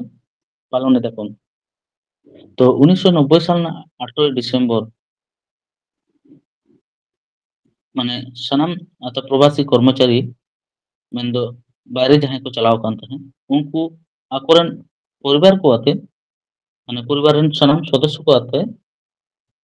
অধিকার ᱨᱮᱱᱟᱜ সুরক্ষার ᱞᱟᱹᱜᱤᱫ ᱛᱮᱜᱮ ᱤউনাইটেᱰ নেশন জেনারেল অ্যাসেম্বলি ᱴᱷᱮᱱ আন্তর্জাতিক ভাবে মিᱫᱴᱟᱝ সম্মেলন को করাও লেᱫᱟ ᱟᱨᱠᱤ। তাহলে ᱡᱟᱦᱟᱸᱭ ᱠᱚ ᱯᱨᱚᱵᱟᱥী ᱨᱮᱠᱚ ᱛᱟᱦᱮᱸ ᱠᱟᱱᱟ ᱢᱮᱱᱫᱚ ᱮᱴᱟᱜ ᱤᱭᱟᱹᱨᱮ ᱫᱤᱥᱚᱢ ᱠᱚᱨᱮ ᱩᱱᱠᱩ ᱥᱟᱱᱟᱢ ᱦᱚᱲ ᱜᱮ ᱟᱨᱠᱤ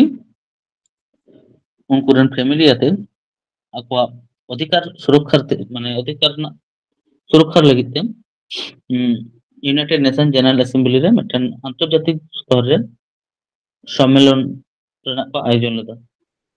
তো উন ᱠᱷᱚᱱ ᱜᱮ 2000 সাল ᱨᱮᱱᱟᱜ 4ঠা December United Nation General Assembly 18ই ডিসেম্বর ᱫᱚ আন্তর্জাতিক প্রবাসী দিবস মানে প্রবাসী দিবস হিসেবে নওয়া দিন উদযাপন ᱨᱮᱭᱟᱜ উদ্যোগে হাতাও কাদা। আর উন ᱠᱷᱚᱱ ᱜᱮ নয় প্রত্যেকটি দিসᱚᱢ ᱨᱮᱱ আরকি সাধারণ নাগরিক को जहां की जहां पर्पस থেকে আরকি जहां দিসᱚᱢ ᱜᱮ চালাᱜᱼᱟ উনিয়াᱜ সুরক্ষা আর নিরাপত্তা লᱟᱹᱜᱤᱫ তে ᱚᱱᱟ দিসᱚᱢ ᱨᱮᱱ ইয়ে को আরকি দায়বদ্ধ को তাহেনা আমি ন্যূনতম সুরক্ষা আর নিরাপত্তা এম লᱟᱹᱜᱤᱫ তে। ঠিক গᱮᱭᱟ 18 ডিসেম্বর ᱫᱚ ᱦᱩᱭᱱᱟ আন্তর্জাতিক প্রবাসী দিবস। তাহলে নিᱭᱟᱹᱵᱟᱨᱟᱜ থিম নিᱭᱟᱹᱵᱟᱨ ᱡᱟᱦᱟᱸ থিম ᱛᱟᱦᱮᱸ ᱠᱟᱱᱟ ᱚᱱᱟ 2024 ᱨᱮ ᱚᱱᱟ ᱫᱚ ᱦᱩᱭᱩᱜ ᱠᱟᱱᱟ recognizing the contribution of migrants and respecting their rights। তাহলে থিম হো ᱧᱮᱞ ᱛᱟᱵᱚᱱ ᱯᱮ ᱡᱮ recognizing the contribution of migrants and respecting their rights ᱚᱱᱠᱟ ᱞᱮᱠᱟ ᱵᱷᱟᱵ ᱛᱮᱜᱮ ᱟᱨᱠᱤ থিম ᱦᱚᱸ ᱮᱢ ᱢᱮᱱᱟᱜᱼᱟ। ᱤᱱᱟᱹ ᱛᱟᱭᱚᱢ 22 ডিসেম্বর 22 ডিসেম্বর ᱫᱚ ᱟᱵᱚ কম বেশি হাᱸᱜ ᱵᱚᱱ ᱵᱟᱲᱟᱭ ᱠᱟᱜᱼᱟ ᱥᱮᱵᱚᱱ ᱟᱸᱡᱚᱢ ᱠᱟᱜᱼᱟ ᱱᱚᱣᱟ ᱧᱩᱛᱩᱢ জাতীয় গণিত দিবস। ভারত রেন বিখ্যাত গণিতজ্ঞ শ্রীনিবাস রামানুজ শ্রীনিবাস রামানুজ আরকি জানাম উইহার দিশা ᱞᱟᱹᱜᱤᱫ ᱛᱮᱜᱮ উইহার দিশা ᱠᱟᱛᱮ ᱜᱮ আর ᱵᱟᱝ উনি শ্রদ্ধা সম্মান আরকি বাড়াই হᱪᱚ ᱞᱟᱹᱜᱤᱫ ᱜᱮ ᱱᱚᱣᱟ ᱢᱟᱦᱟ ᱫᱚᱠᱚ ᱢᱟᱱᱟᱣ ᱮᱫᱟ। যেহেতু ᱱᱩᱭ ᱢᱤᱫᱴᱮᱱ বিখ্যাত আরকি গণিতজ্ঞই তাহেᱸ কানা শ্রীনিবাস রামানুজন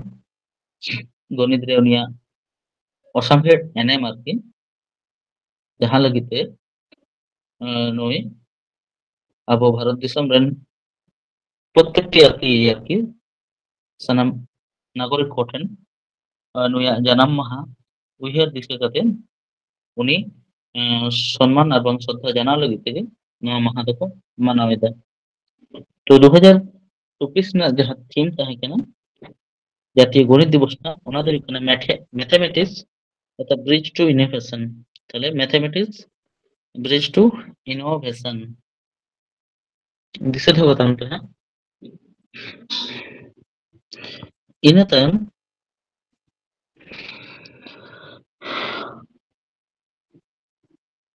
23 ডিসেম্বর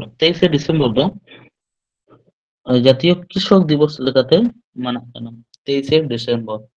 তাহলে 23 ডিসেম্বর নওয়া ᱦᱚᱸ ᱪᱮᱫ ᱠᱚ ᱢᱟᱱᱟᱣ ᱫᱟ ᱡᱮ ᱵᱷᱟᱨᱚᱛ ᱨᱮᱱᱟᱜ ᱟᱨᱛᱷᱚ ᱥᱟᱢᱟᱡᱤᱠ উন্নয়ন ᱨᱮ ᱱᱚᱣᱟ ᱫᱚ ᱟᱵᱚ জাতীয় কৃষক দিবস লেᱠᱟᱛᱮᱵᱚᱱ ᱢᱟᱱᱟᱣᱟ ᱟᱵᱚ ᱵᱷᱟᱨᱚᱛ ᱫᱤᱥᱚᱢ ᱨᱮ ᱡᱮ ᱵᱷᱟᱨᱚᱛ ᱨᱮᱱᱟᱜ আর্থ সামাজিক উন্নয়ন রে ᱱᱩᱠᱩ মেহনতিᱭᱟᱹ কৃষক ᱠᱚᱣᱟᱜ ᱪᱮᱫ ভূমিকা ᱢᱮᱱᱟᱜ ᱟᱠᱟᱫᱟ ᱚᱱᱟ আর বাং ভারত রেন প্রাক্তন প্রধানমন্ত্রী চৌধুরী চরণ সিং। তাহলে ভারত রেন প্রাক্তন প্রধানমন্ত্রী চৌধুরী চরণ সিং ইনা বেগর যে যে ভারত রে ᱡᱟᱦᱟᱸᱭ ᱠᱚ ᱟᱨᱠᱤ মেহনতিᱭᱟᱹ কৃষক হড় ᱢᱮᱱᱟᱜ ᱠᱚᱣᱟ ᱱᱚᱜᱼᱚᱭ ᱵᱷᱟᱨᱚᱛ ᱨᱮᱱᱟᱜ ᱟᱨᱛᱷᱚ ᱥᱟᱢᱟᱡᱤक উন্নয়ন ᱨᱮ ᱡᱟᱦᱟᱸᱭ ᱜᱚᱴᱟᱭ ᱢᱮᱱᱟᱜ ᱠᱚᱣᱟ ᱥᱮ ᱠᱟᱹᱢᱤ ᱤᱫᱤᱭ ᱫᱟᱠᱚ उनको को उइहार दिशा काते गे से उनकुआग अवदान को इये काते गे दिशा काते ᱚᱱᱟ ᱥᱟᱶ ᱥᱟᱶᱛᱮ প্রধানমন্ত্রী চৌধুরী চরণ সিং আᱜ জানাᱢ ᱢᱟᱦᱟ ᱫᱤᱥᱟᱹ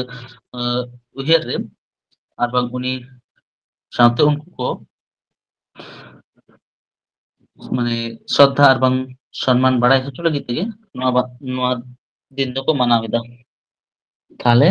ᱫᱤᱥᱟᱹ ᱫᱚᱦᱚ ᱠᱟᱜ ᱢᱟᱵᱚᱱ ᱡᱟᱛᱤᱭᱚ ᱠᱨᱤষক দিবস ᱚᱠᱚᱭᱟᱜ ᱚᱠᱚᱭ ᱯᱨᱟᱠᱛᱚᱱ ᱯᱨᱚধান মন্ত্রীᱭᱟᱜ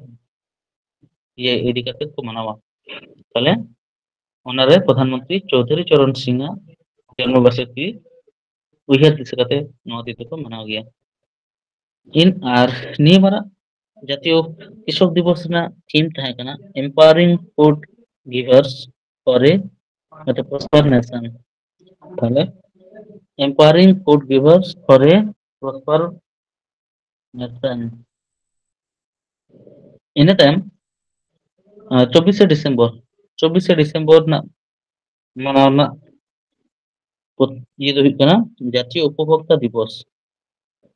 জাতীয় উপভোক্তা দিবস ᱱᱚᱣᱟ ᱫᱤᱱ ᱢᱟᱱᱟᱣ ᱨᱮᱱᱟᱜ ᱢᱟᱱᱟᱣ ᱫᱚᱠᱚ জাতীয় উপভোক্তা দিবস ᱢᱮᱱᱛᱮ। তাহলে ᱱᱚᱣᱟ ᱨᱮᱱᱟᱜ তাৎপর্য ᱪᱮᱫ ᱠᱟᱱᱟ ক্রেতা সুরক্ষা সম্পর্কে ক্রেতা সুরক্ষা সম্পর্কে জনসচেতন ᱞᱟᱹᱜᱤᱫ ᱛᱮ ᱱᱚᱣᱟ ᱢᱟᱦᱟ ᱫᱚᱠᱚ ᱢᱟᱱᱟᱣ ᱮᱫᱟ। ক্রেতা সুরক্ষা সম্পর্ক ᱞᱟᱹᱜᱤᱫ জনসচেতন বেনাᱣ ᱞᱟᱹᱜᱤᱫ ᱛᱮ। আর ᱱᱚᱣᱟ ᱨᱮᱱᱟᱜ থিম ᱛᱟᱦᱮᱸ ᱠᱟᱱᱟ জাতীয় উপভোক্তা দিবস ᱨᱮᱱᱟᱜ virtual hearing and digital access to consumer justice. Virtual hearing and digital access to consumer justice 2024 ᱨᱮᱱᱟᱜ থিম। ᱤᱱᱟᱹ ᱛᱟᱭᱚᱢ 25 ᱰᱤᱥᱮᱢᱵᱚর ᱫᱚ গুড গভর্নেন্স ডে ᱢᱮᱱᱛᱮ ᱠᱚ ᱢᱟᱱᱟᱣ ᱮᱫᱟ। ᱱᱚᱣᱟ ᱫᱚ ᱟᱵᱚ জাতীয় দিবস বা জাতীয় ইয়ে ᱨᱮᱜᱮ ᱯᱟᱲᱟᱜ ᱟᱵᱚ ᱵᱷᱟᱨᱚᱛ ᱫᱤᱥᱚᱢ ᱨᱮ। তাহলে ᱱᱚᱣᱟ ᱨᱮᱱᱟᱜ তাৎপর্য ᱫᱚ ᱱᱚᱝᱠᱟ ᱞᱮᱠᱟ গুড গভর্নেন্স ডে ᱨᱮᱱᱟᱜ ᱵᱷᱟᱨᱚᱛ ᱫᱤᱥᱚᱢ ᱨᱮᱱ ᱯᱨᱟᱠᱛᱚᱱ ᱯᱨᱚধান ᱢᱚন্ত্রী অটল বিহারী বাজপেয়ীয়াᱜ ᱡᱟᱱᱟᱢ ᱢᱟᱦᱟ ᱫᱤᱥᱟᱹ ᱨᱩᱣᱟᱹᱲ ᱠᱟᱛᱮ ᱜᱮ ᱟᱨ ᱵᱟᱝ ᱩᱱᱤ ᱥᱨᱚᱫᱷᱟ সম্মান বাড়াই হᱪᱚ ᱞᱟᱹᱜᱤᱫ ᱛᱮ ᱱᱚᱣᱟ ᱫᱤᱱ ᱫᱚᱠᱚ ᱢᱟᱱᱟᱣ ᱮᱫᱟ। প্রধানমন্ত্রী নরেন্দ্র মোদী উনিয়াᱜ উইহার তে উনিয়াᱜ স্মরণ উনি দিশাᱹ ᱨᱩᱣᱟᱹᱲ ᱛᱮᱜᱮ 100 টাকা ᱨᱮᱱᱟᱜ কয়েন হᱚᱸᱭ প্রকাশ ᱠᱟᱜ ᱛᱟᱦᱮᱸᱫ। ᱚᱱᱟ 100 টাকা ᱨᱮᱱᱟᱜ কয়েন ᱨᱮ ᱢᱤᱫ ᱫᱷᱟᱨᱮ ᱨᱮ ᱢᱮᱱᱟᱜᱼᱟ অশোক স্তম্ভ আর ᱚᱱᱟ ᱞᱟᱛᱟᱨ ᱨᱮ ᱚᱞ ᱢᱮᱱᱟᱜᱼᱟ সত্যমেব জয়তে। আর অপর পৃষ্ঠা ᱨᱮ ᱢᱮᱱᱟᱜᱼᱟ অটল বিহারীয়াᱜ ছবি। ᱚᱱᱟ ᱛᱟᱭᱚᱢ ᱚᱱᱟ ᱞᱟᱛᱟᱨ ᱨᱮ ᱩᱱᱤᱭᱟᱜ ᱡᱟᱱᱟᱢ ᱢᱟᱦᱟ আর গুজব মাহা ᱡᱟᱦᱟᱸ ᱡᱟᱱᱟᱢ ᱢᱟᱦᱟ ᱫᱚ 1924 ᱜᱩᱡᱩᱜ 2018 সাল। আর কয়েন ᱨᱮᱱᱟᱜ ᱚᱡᱮ ᱫᱚ ᱛᱟᱦᱮᱸ ᱠᱟᱱᱟ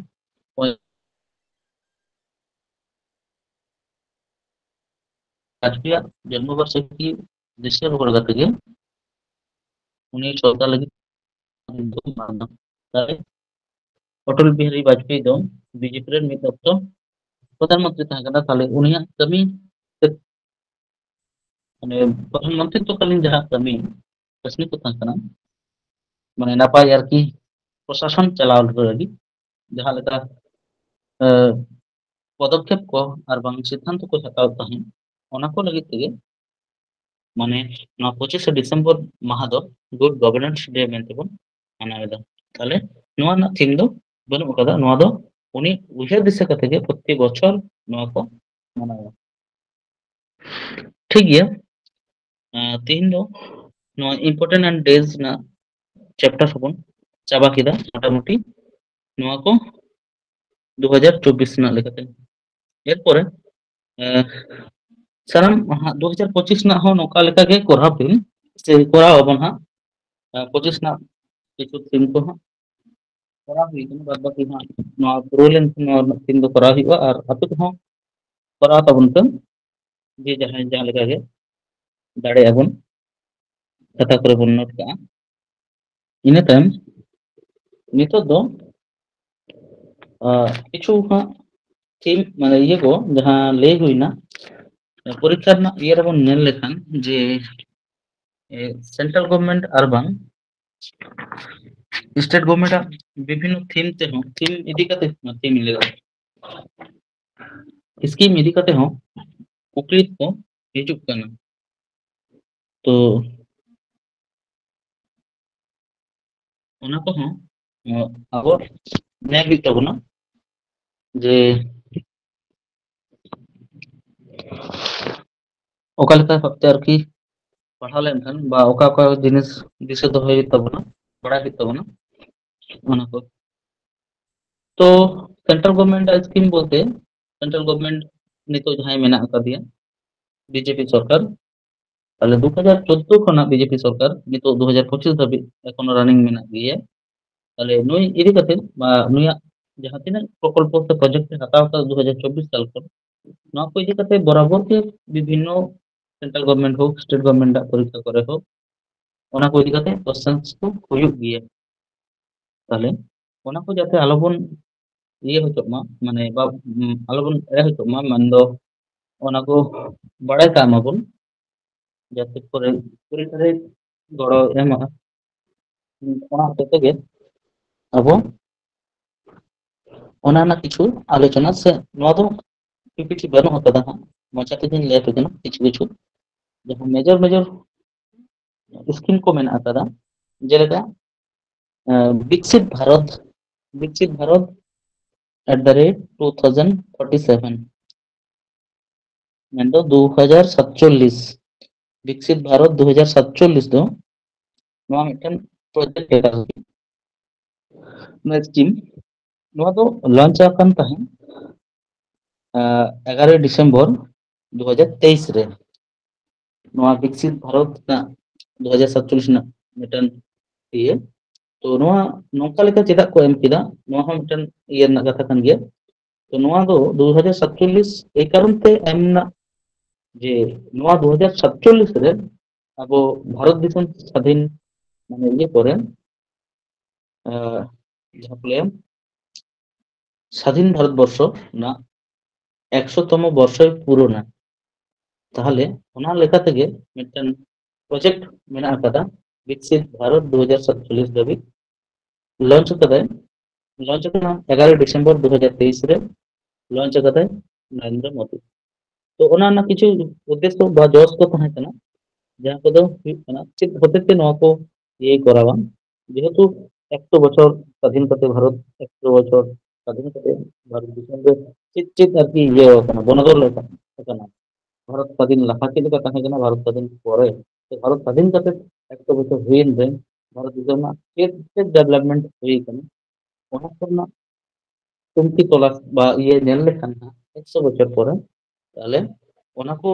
ᱪᱮᱫ ᱪᱮᱫ ᱵᱟᱵᱚᱫ ᱦᱟᱸᱜ ᱠᱟᱹᱢᱤ ᱦᱩᱭᱩᱜᱼᱟ ᱚᱱᱟ ᱨᱮᱱᱟᱜ ᱜᱮ ᱢᱤᱫᱴᱮᱱ ᱤᱭᱟᱹ ᱠᱚ ᱮᱢ ᱟᱠᱟᱫᱟ ᱱᱩᱭ ᱥᱚᱨᱠᱟর ᱛᱚ ᱵᱷᱟᱨᱚᱛ উন্নতশীল মানে উন্নত দেশ রে আর বাং ধনী দিশম রে পরিণত রᱮᱱᱟᱜ ᱢᱤᱫᱴᱮᱱ ইয়ে এম আকাদা কাথায় এম আকাদা ইনা বেগর পরিষ্কার পরিবেশ মানে ক্লিয়ার এনवायरमेंट বেনাও রাখাব রে ᱢᱤᱫᱴᱮᱱ ᱱᱚᱣᱟ ᱦᱚᱸ ᱯᱨᱚᱥᱛᱟᱵ ᱮᱢ ᱟᱠᱟᱫᱟ শিক্ষা ব্যবস্থা রᱮᱱᱟᱜ উন্নতি মানে ᱟᱵᱚ ᱵᱷᱟᱨᱚᱛ ᱫᱤᱥᱚᱢ ᱨᱮᱱᱟᱜ ଶିକ୍ଷା ব্যবস্থা ᱱᱤᱛᱚᱜ ᱡᱟᱦᱟᱸ ᱞᱮᱠᱟ ᱢᱮᱱᱟᱜᱼᱟ ᱚᱱᱟ ᱠᱷᱚᱱ ᱟᱨᱚ মানে উন্নত ব্যবস্থা মেনদো পশ্চিম দিশম রে যদি বন নেলা আমেরিকা করে লন্ডন করে জাপান করে ইউরোপ না বিভিন্ন কান্ট্রি বন নেল লেখান ওনা করে না শিক্ষা ব্যবস্থা এটাকে আর কি এগার গিয়ে মানে আবহাওয়া শিক্ষা ব্যবস্থা খন তো ᱚᱱᱟ ᱠᱚᱨᱮᱱᱟᱜ ᱦᱚᱸ ᱟᱨᱠᱤ ᱩন্নতি ᱞᱟᱹᱜᱤᱫ ᱛᱮ ᱢᱤᱫᱴᱮᱱ ᱯᱨᱚᱥᱛᱟᱵ ᱢᱮᱱᱟᱜ ᱟᱠᱟᱫᱟ ᱚᱱᱟ ᱥᱟᱶ ᱥᱟᱶᱛᱮ ᱚᱠᱛᱚ ᱵᱮᱵᱚᱥᱛᱷᱟ ᱨᱮᱱᱟᱜ ᱩন্নতি ᱤᱱᱟᱹ ᱛᱟᱭᱚᱢ ᱥᱟᱱᱟᱢ ᱦᱚᱲᱟᱜ ᱠᱟᱹᱢᱤ ᱠᱟᱹᱥᱱᱤ ᱨᱮ ᱥᱩᱡᱳᱜᱽ ᱥᱩᱵᱤধা সমান ভাব ᱛᱮᱠᱚ ᱧᱟᱢᱟ ᱤᱱᱟᱹ ᱵᱮᱜᱚᱨ প্রত্যেকটি আর কি মহিলা ᱠᱚ মানে ako লেᱠᱟᱛᱮ ᱠᱟᱹᱢᱤ ᱠᱟᱹᱥᱱᱤ ᱠᱟᱛᱮ ako ko ᱵᱟᱧᱪᱟᱣ ᱫᱟᱲᱮᱭᱟᱜᱼᱟ ᱱᱚᱝᱠᱟᱱᱟᱜ ᱢᱤᱫᱴᱮᱱ ᱤᱭᱟᱹ ᱦᱚᱸ प्रस्ताव को मेन आता जे उनको वोमेन एम्पावरमेंट माने एम्पायर ठीक बाको ले जे वोमेन एम्पावरमेंट रे उनको को उद्योग खाता हुआ उनको को इदी करते जे उनको डेवलपमेंट उनको कमी कसनी एम उनको चिकेते छ ये तैयार की कोड़ा गिद्रा लेका तैयार की प्रत्येक सेक्टर को कमी दाड़ेगा और ako लेकाते को पंचा दाड़ेगा माने ᱚᱠᱚᱭ ᱪᱮᱛᱟᱱ ᱨᱮ ᱰᱤᱯᱮন্ড ᱠᱟᱛᱮ ᱫᱚ ᱵᱟᱵᱚᱱ ᱛᱟᱦᱮᱱᱟ ᱱᱚᱜᱼᱚ ᱱᱚᱝᱠᱟᱱᱟᱜ ᱯᱨᱚᱥᱛᱟᱵ ᱢᱮᱱᱟᱜᱼᱟ ᱤᱱᱟᱹ ᱛᱟᱭᱚᱢ ᱥᱚᱢᱯᱚᱫ ᱨᱮᱱᱟᱜ ᱤᱭᱟᱹ ᱨᱮᱦᱚᱸ ᱥᱩᱥᱚᱢ বন্টন ᱨᱮᱦᱚᱸ ᱢᱤᱫᱴᱟᱝ ᱯᱨᱚᱥᱛᱟᱵ ᱢᱮᱱᱟᱜᱼᱟ ᱡᱮ ᱱᱤᱛᱚᱜ ᱡᱟᱦᱟᱸ ᱟᱵᱚ ᱵᱷᱟᱨᱚᱛᱵᱟᱥী ᱡᱟᱦᱟᱸ ᱠᱚᱵᱚᱱ ᱟᱭ ᱩᱯᱟᱹᱭᱮᱫᱟ ᱡᱟᱦᱟᱸ ᱛᱤᱱᱟᱹᱜ ᱜᱮ ᱚᱱᱟ ᱨᱮᱱᱟᱜ ᱟᱭ ᱫᱚ ᱦᱟᱸᱜ 2047 ᱨᱮ 13 গুণ বাড়তিᱜᱼᱟ ᱱᱚᱝᱠᱟ ᱞᱮᱠᱟ ᱢᱤᱫᱴᱟᱝ ᱯᱨᱚᱥᱛᱟᱵ ᱢᱮᱱᱟᱜ ᱟᱠᱟᱫᱟ ᱤᱱᱟᱹ ᱛᱟᱭᱚᱢ ইজ মানে মানে মানে ইজিতে কোনো ব্যবসা বাণিজ্য করার লাᱹᱜᱤᱫ ᱚᱠᱟ ᱞᱮᱠᱟ ᱵᱷᱟᱵᱛᱮ ᱟᱵᱚ ᱥᱟᱱᱟᱢ ᱦᱚᱲ ᱜᱮ ᱟᱨᱠᱤ ᱱᱚᱝᱠᱟᱱ ᱟᱨᱠᱤ ᱵᱮᱵᱥᱟᱭᱤᱠ ᱥᱮᱠᱴᱚᱨ ᱠᱚᱨᱮ ᱟᱹᱜᱩ ᱠᱚ ᱜᱟᱱᱚᱜᱼᱟ ᱥᱮ ᱱᱚᱣᱟ ᱨᱮᱱᱟᱜ ᱤᱭᱟᱹ ᱠᱚᱦᱚᱸ ᱢᱟᱱᱮ ᱟᱛᱢᱚᱱᱤᱨᱵᱷᱚᱨ ᱵᱷᱟᱨᱚᱛ ᱡᱟᱦᱟᱸ ᱞᱮᱠᱟᱛᱮ ᱟᱨᱠᱤ ᱠᱚ ᱟᱹᱜᱩ ᱞᱮᱫᱟ ᱟᱛᱢᱚᱱᱤᱨᱵᱷᱚᱨ ᱵᱷᱟᱨᱚᱛ ᱨᱮᱱᱟᱜ ᱢᱤᱫᱴᱮᱱ ᱯᱨᱚᱡᱮक्ᱴ ᱱᱚᱣᱟ ᱞᱟᱦᱟ ᱚᱱᱟ ᱨᱮᱱᱟᱜ ᱤᱭᱟᱹ ᱛᱮᱜᱮ ᱵᱤᱵᱷᱤᱱᱱᱚ ᱥᱮᱠᱴᱚᱨ ᱨᱮ ᱟᱵᱚ অটোমোবাইল সেক্টরের ᱞᱟᱹᱭ ᱠᱮᱫ তারপর বিভিন্ন আরকি কুটির শিল্পরের ᱞᱟᱹᱭ ᱠᱮᱫ প্রত্যেকটি জিনিস রেগে আরকি আহ, ᱟᱵᱚ ᱥᱟᱱᱟᱢ ᱥᱟᱫᱷᱟᱨᱚᱱ ᱦᱚᱲ ᱠᱚ ᱟᱨᱠᱤ ᱞᱟᱦᱟ ᱟᱹᱜᱩ ᱠᱚᱣᱟ ᱠᱚ ᱱᱚᱝᱠᱟ ᱞᱮᱠᱟ ᱟᱨᱠᱤ ᱢᱤᱫᱴᱮᱱ ᱯᱨᱚᱥᱛᱟᱵ ᱦᱚᱸ ᱮᱢ ᱟᱠᱟᱱᱟ ᱵᱤᱡেপি সরকারের ইয়েতে তাহলে নওয়া ᱫᱚ 2047 সালে ᱱᱚᱣᱟ ᱢᱩᱫᱽᱨᱮ ᱟᱨᱠᱤ ᱱᱚᱣᱟ ᱱᱚᱣᱟ ᱠᱚ ᱠᱟᱹᱢᱤ ᱠᱚ ᱠᱚᱨᱟᱣ ᱨᱮᱱᱟᱜ ᱢᱤᱫᱴᱮᱱ ᱯᱨᱚᱥᱛᱟᱵ ᱢᱮᱱᱟᱜᱼᱟ ᱴᱷᱤᱠ আছে ᱤᱱᱟᱹ ᱛᱟᱭᱚᱢ ᱨᱮᱱᱟᱜ ᱡᱟᱦᱟᱸ ᱢᱤᱫᱴᱮᱱ ᱧᱩᱢᱟᱱᱟᱜ ᱢᱤᱫᱴᱮᱱ ᱯᱨᱚᱡᱮᱠᱴ ᱥᱮ ᱥᱠᱤᱢ ᱚᱱᱟ ᱫᱚ ᱦᱩᱭᱩᱜ ᱠᱟᱱᱟ ᱟᱛᱢᱚᱱᱤᱨᱵᱷᱚᱨ ᱚᱭᱮᱞ ᱥᱤᱰ ᱚভিযান আত্মনির্ভর অয়েল সিড অভিযান রেᱫᱚ ᱱᱚᱣᱟ ᱫᱚ ᱱᱚᱜᱼᱚᱭ 2024-25 সাল ᱨᱮᱱᱟᱜ বাজেট যখন ᱠᱚ ᱤᱭᱟᱹ ᱠᱮᱫᱟ বাজেট ᱠᱚ ᱯᱨᱚᱥᱛᱟᱵ ᱠᱚ ᱤᱭᱟᱹ ᱠᱚ ᱮᱢ ᱠᱮᱫᱟ ᱩᱱᱜᱮ ᱱᱚᱣᱟ ᱫᱚ ᱞᱚᱧᱪ ᱟᱠᱟᱱᱟ ᱱᱚᱣᱟ ᱨᱮᱱᱟᱜ ᱩᱫᱽᱫᱮᱥᱥᱚ ᱫᱚ ᱛᱟᱦᱮᱸ ᱠᱟᱱᱟ তৈলবীজ উৎপাদন ᱨᱮ বৃদ্ধি ᱢᱮᱱᱫᱚ ফিনান্সিয়াল ইয়ার 2031 তে ᱟᱵᱚ ᱵᱷᱟᱨᱚᱛ ᱫᱤᱥᱚᱢ ᱨᱮ ᱡᱟᱦᱟᱸ ᱛᱤᱱᱟᱹᱜ ᱜᱮ তৈলবীজ উৎপাদনᱚᱜ ᱠᱟᱱᱟ ᱚᱱᱟ ᱠᱷᱚᱱ ᱢᱮᱱᱫᱚ যদি নিতᱚᱜ 31% ᱥᱮ 31 মিলিয়ন তৈলবীজ মানে সারা ভারত দিশম রে উৎপাদনᱚᱜ ᱠᱟᱱᱟ ᱚᱱᱟ 2031 ᱨᱮ ফিনান্সিয়াল ইয়ার 2031 তে 69.7 মিলিয়ন টন বৃদ্ধির মতন প্রয়াস মেনাᱜᱼᱟ আর তৈলবীজ উৎপাদন বৃদ্ধি রেᱫᱚ ᱪᱮᱫ ᱪᱮᱫ জিনিস ᱠᱚ ᱯᱟᱲᱟᱜ ᱠᱟᱱᱟ ᱡᱮᱞᱮᱠᱟ সরিষা ᱨᱮᱱᱟᱜ উৎপাদন বৃদ্ধিᱜᱼᱟ চীনা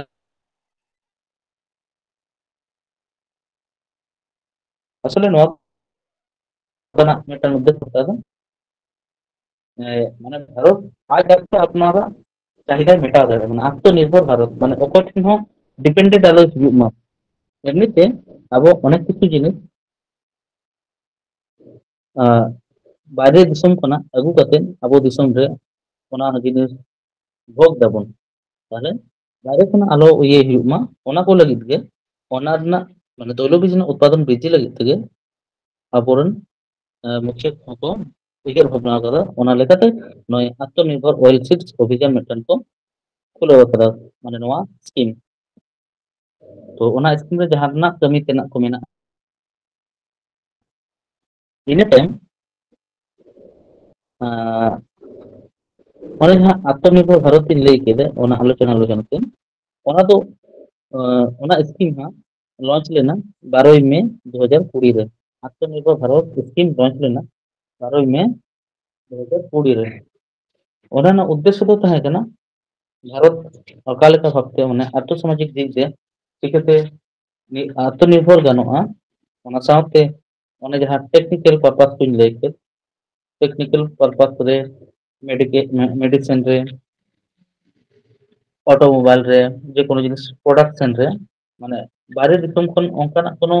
সাহায্য abo hata alo huyuk tabon ma মানে প্রযুক্তি রে করে হ্যাঁ তো অনা ko abo node hon abo bon করা দাড়ে না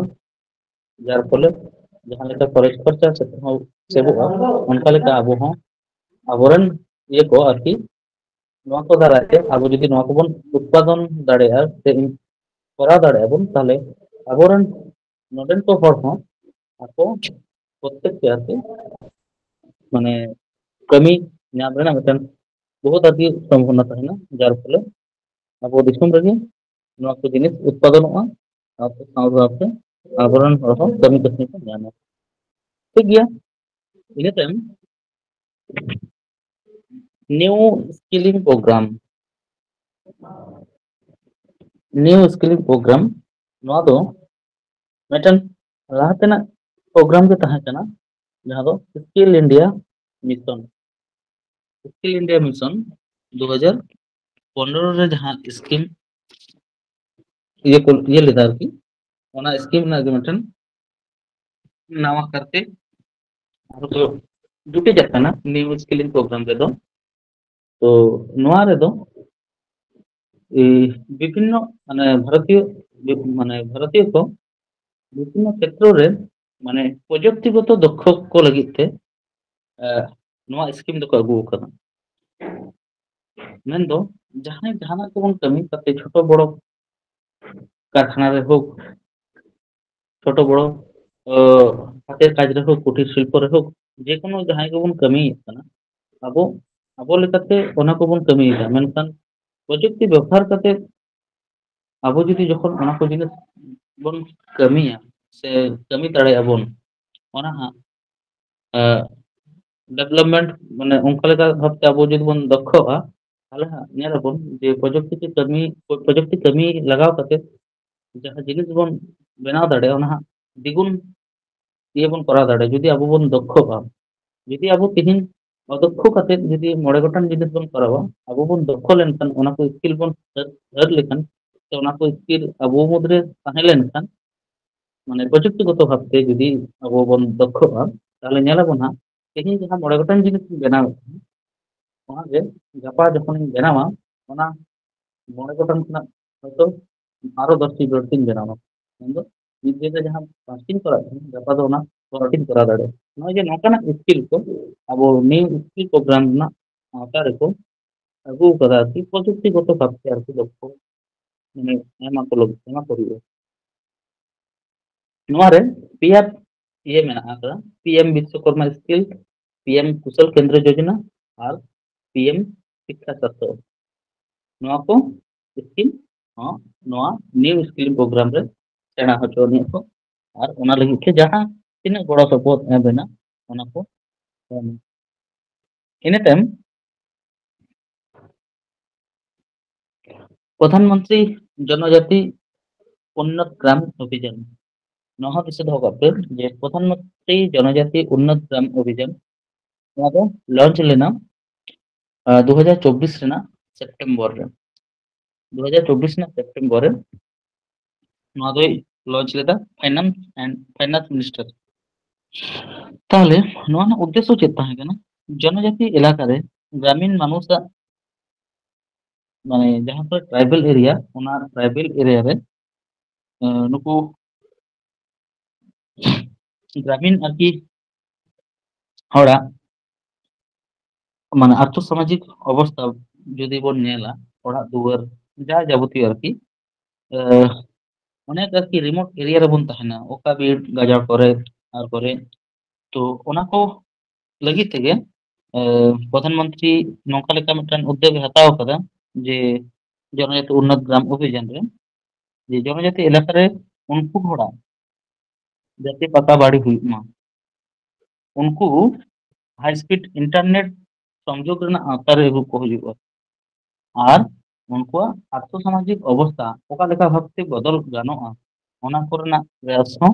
ᱱᱚᱣᱟ প্রধানমন্ত্রী জনজাতি উন্নত গ্রাম অভিযান তালাতে প্রস্তাব মেনাᱜᱼᱟ ᱥᱮ ᱱᱚᱣᱟ ᱢᱤᱫᱴᱟᱝ ইয়ে হাতাও আকানা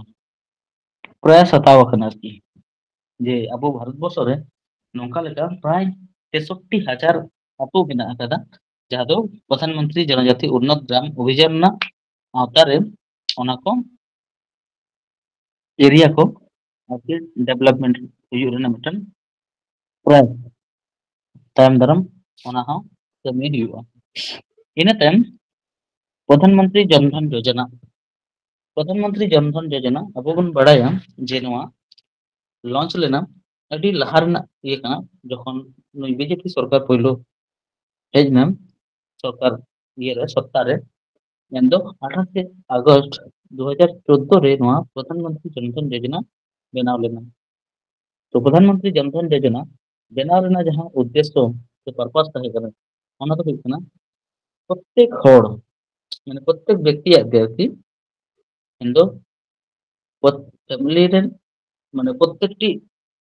हड़ा गे मिटन कते अकाउंट को बेनावा सेविंग्स अकाउंट बेनाव से खुलो रेना व्यवस्था हुई लेना माने प्रधानमंत्री जनधन योजना ना आवता रे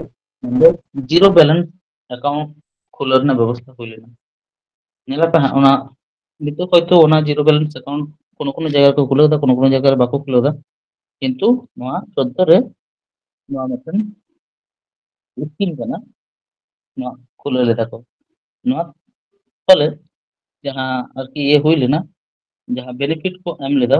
ᱡᱮ ᱮᱠᱥᱤᱰᱮন্টালি ইন্স্যুরেন্স ᱱᱚᱣᱟ ᱛᱟᱞᱟᱛᱮ 2 লাখ ᱧᱟᱢᱚᱜᱼᱟ ᱡᱟᱦᱟᱸᱭ ᱥᱟᱯᱳᱡ ᱱᱚᱝᱠᱟᱱᱟᱜ ᱟᱨᱠᱤ ᱤᱭᱟᱹᱨᱮ ᱥᱮভিংস অ্যাকাউন্ট ᱠᱷᱩᱞᱟᱹᱣ ᱠᱟᱫᱟ, ᱠᱷᱩᱞᱟᱹᱣ ᱠᱟᱛᱮ ᱚᱱᱟ অ্যাকাউন্ট রে উনিয়াᱜ ইয়ে চালাক কানা আরকি কারবার চালাক কানা, তো উনি অ্যাক্সিডেন্টালি কোনোদিন ইন্স্যুরেন্স লেখাতে 2 লাখ টাকা আরকি ᱧᱟᱢ ᱫᱟᱲᱮᱭᱟᱜᱼᱟ ᱱᱚᱝᱠᱟ ᱞᱮᱠᱟ ᱦᱚᱸ ᱢᱤᱫᱴᱟᱝ ᱤᱭᱟᱹ ᱛᱟᱦᱮᱸ ᱠᱟᱱᱟ ᱯᱨᱚᱥᱛᱟᱵ᱾ ᱛᱚ ᱵᱟᱹᱧ ᱵᱟᱲᱟᱭᱟ ᱚᱱᱟ ᱠᱚ ᱛᱤᱱᱟᱹᱜ ᱴᱟ ᱦᱟᱸᱜ ᱵᱟস্তᱚᱵᱟᱭᱤᱛᱚ ᱠᱟᱱᱟ, ᱛᱚ ᱡᱟᱭᱦᱳᱠ ᱤᱱᱟᱹ ᱛᱟᱭᱚᱢ ᱛᱤᱦᱤᱧ ᱫᱚ 1:30 ঠিক আছে। তিহিᱧ ᱫᱚ ᱱᱚᱝᱠᱟ ᱞᱮᱠᱟ ᱜᱮᱵᱚᱱ ᱟᱞᱳᱪᱚᱱᱟᱭᱟ ᱦᱟᱸᱜ, বাজার ᱦᱚᱸ ᱟᱹᱰᱤᱴᱟ ᱵᱟᱡᱟᱣ ᱮᱱᱟ 1.5 ঘন্টা ᱦᱩᱭᱱᱟ, ᱩᱱᱟᱹᱜᱴᱟ ᱢᱤᱫ ᱫᱤᱱ ᱛᱮ ᱵᱟᱵᱚᱱ ᱦᱟᱛᱟᱣᱟ, ᱯᱩᱨᱟᱹᱣ ᱠᱚ ᱦᱟᱸᱜ ᱯᱚᱨᱮᱛᱮ অন্য কোনো দিন সেন্ট্রাল গভর্নমেন্টের স্কিম ᱞᱟᱦᱟ ᱛᱮᱵᱚᱱ ᱯᱩᱨᱟᱹᱣᱟ, ᱤᱱᱟᱹ ᱛᱟᱭᱚᱢ ᱥᱴᱮᱴ ᱜᱚভর্নমেন্টের স্কিম ᱥᱮᱫ ᱵᱚᱱ ᱪᱟᱞᱟᱜᱼᱟ। ᱡᱟᱭᱦᱳᱠ ᱛᱤᱦᱤᱧ ᱞᱮᱠᱟ ᱫᱚ ᱱᱚᱝᱠᱟ ᱞᱮᱠᱟ ᱜᱮ, ᱟᱨᱦᱚᱸ ᱛᱟᱭᱚᱢ ᱛᱮ ᱠᱞᱟᱥ ᱫᱚ ᱦᱩᱭᱩᱜᱼᱟ ᱯᱚᱨᱮ ᱯᱚᱨᱮᱛᱮ। ᱛᱤᱦᱤᱧ ᱞᱮᱠᱟ ᱫᱚ ᱱᱚᱝᱠᱟ ᱜᱮ, ᱢᱟ ᱛᱟᱦᱚᱞᱮ ᱥᱟᱱᱟᱢ ᱠᱚ ᱟᱨ ᱢᱤᱫ ᱫᱷᱟᱣ ᱥᱟᱹᱜᱩᱱ ᱧᱤᱫᱟᱹ ᱵᱟᱲᱟᱭ ᱦᱚᱪᱚ ᱠᱟᱛᱮ ᱛᱮᱦᱮᱧᱟᱜ ᱠᱞᱟᱥ ᱤᱧ ᱢᱩᱪᱟᱹᱫ ᱮᱫᱟ।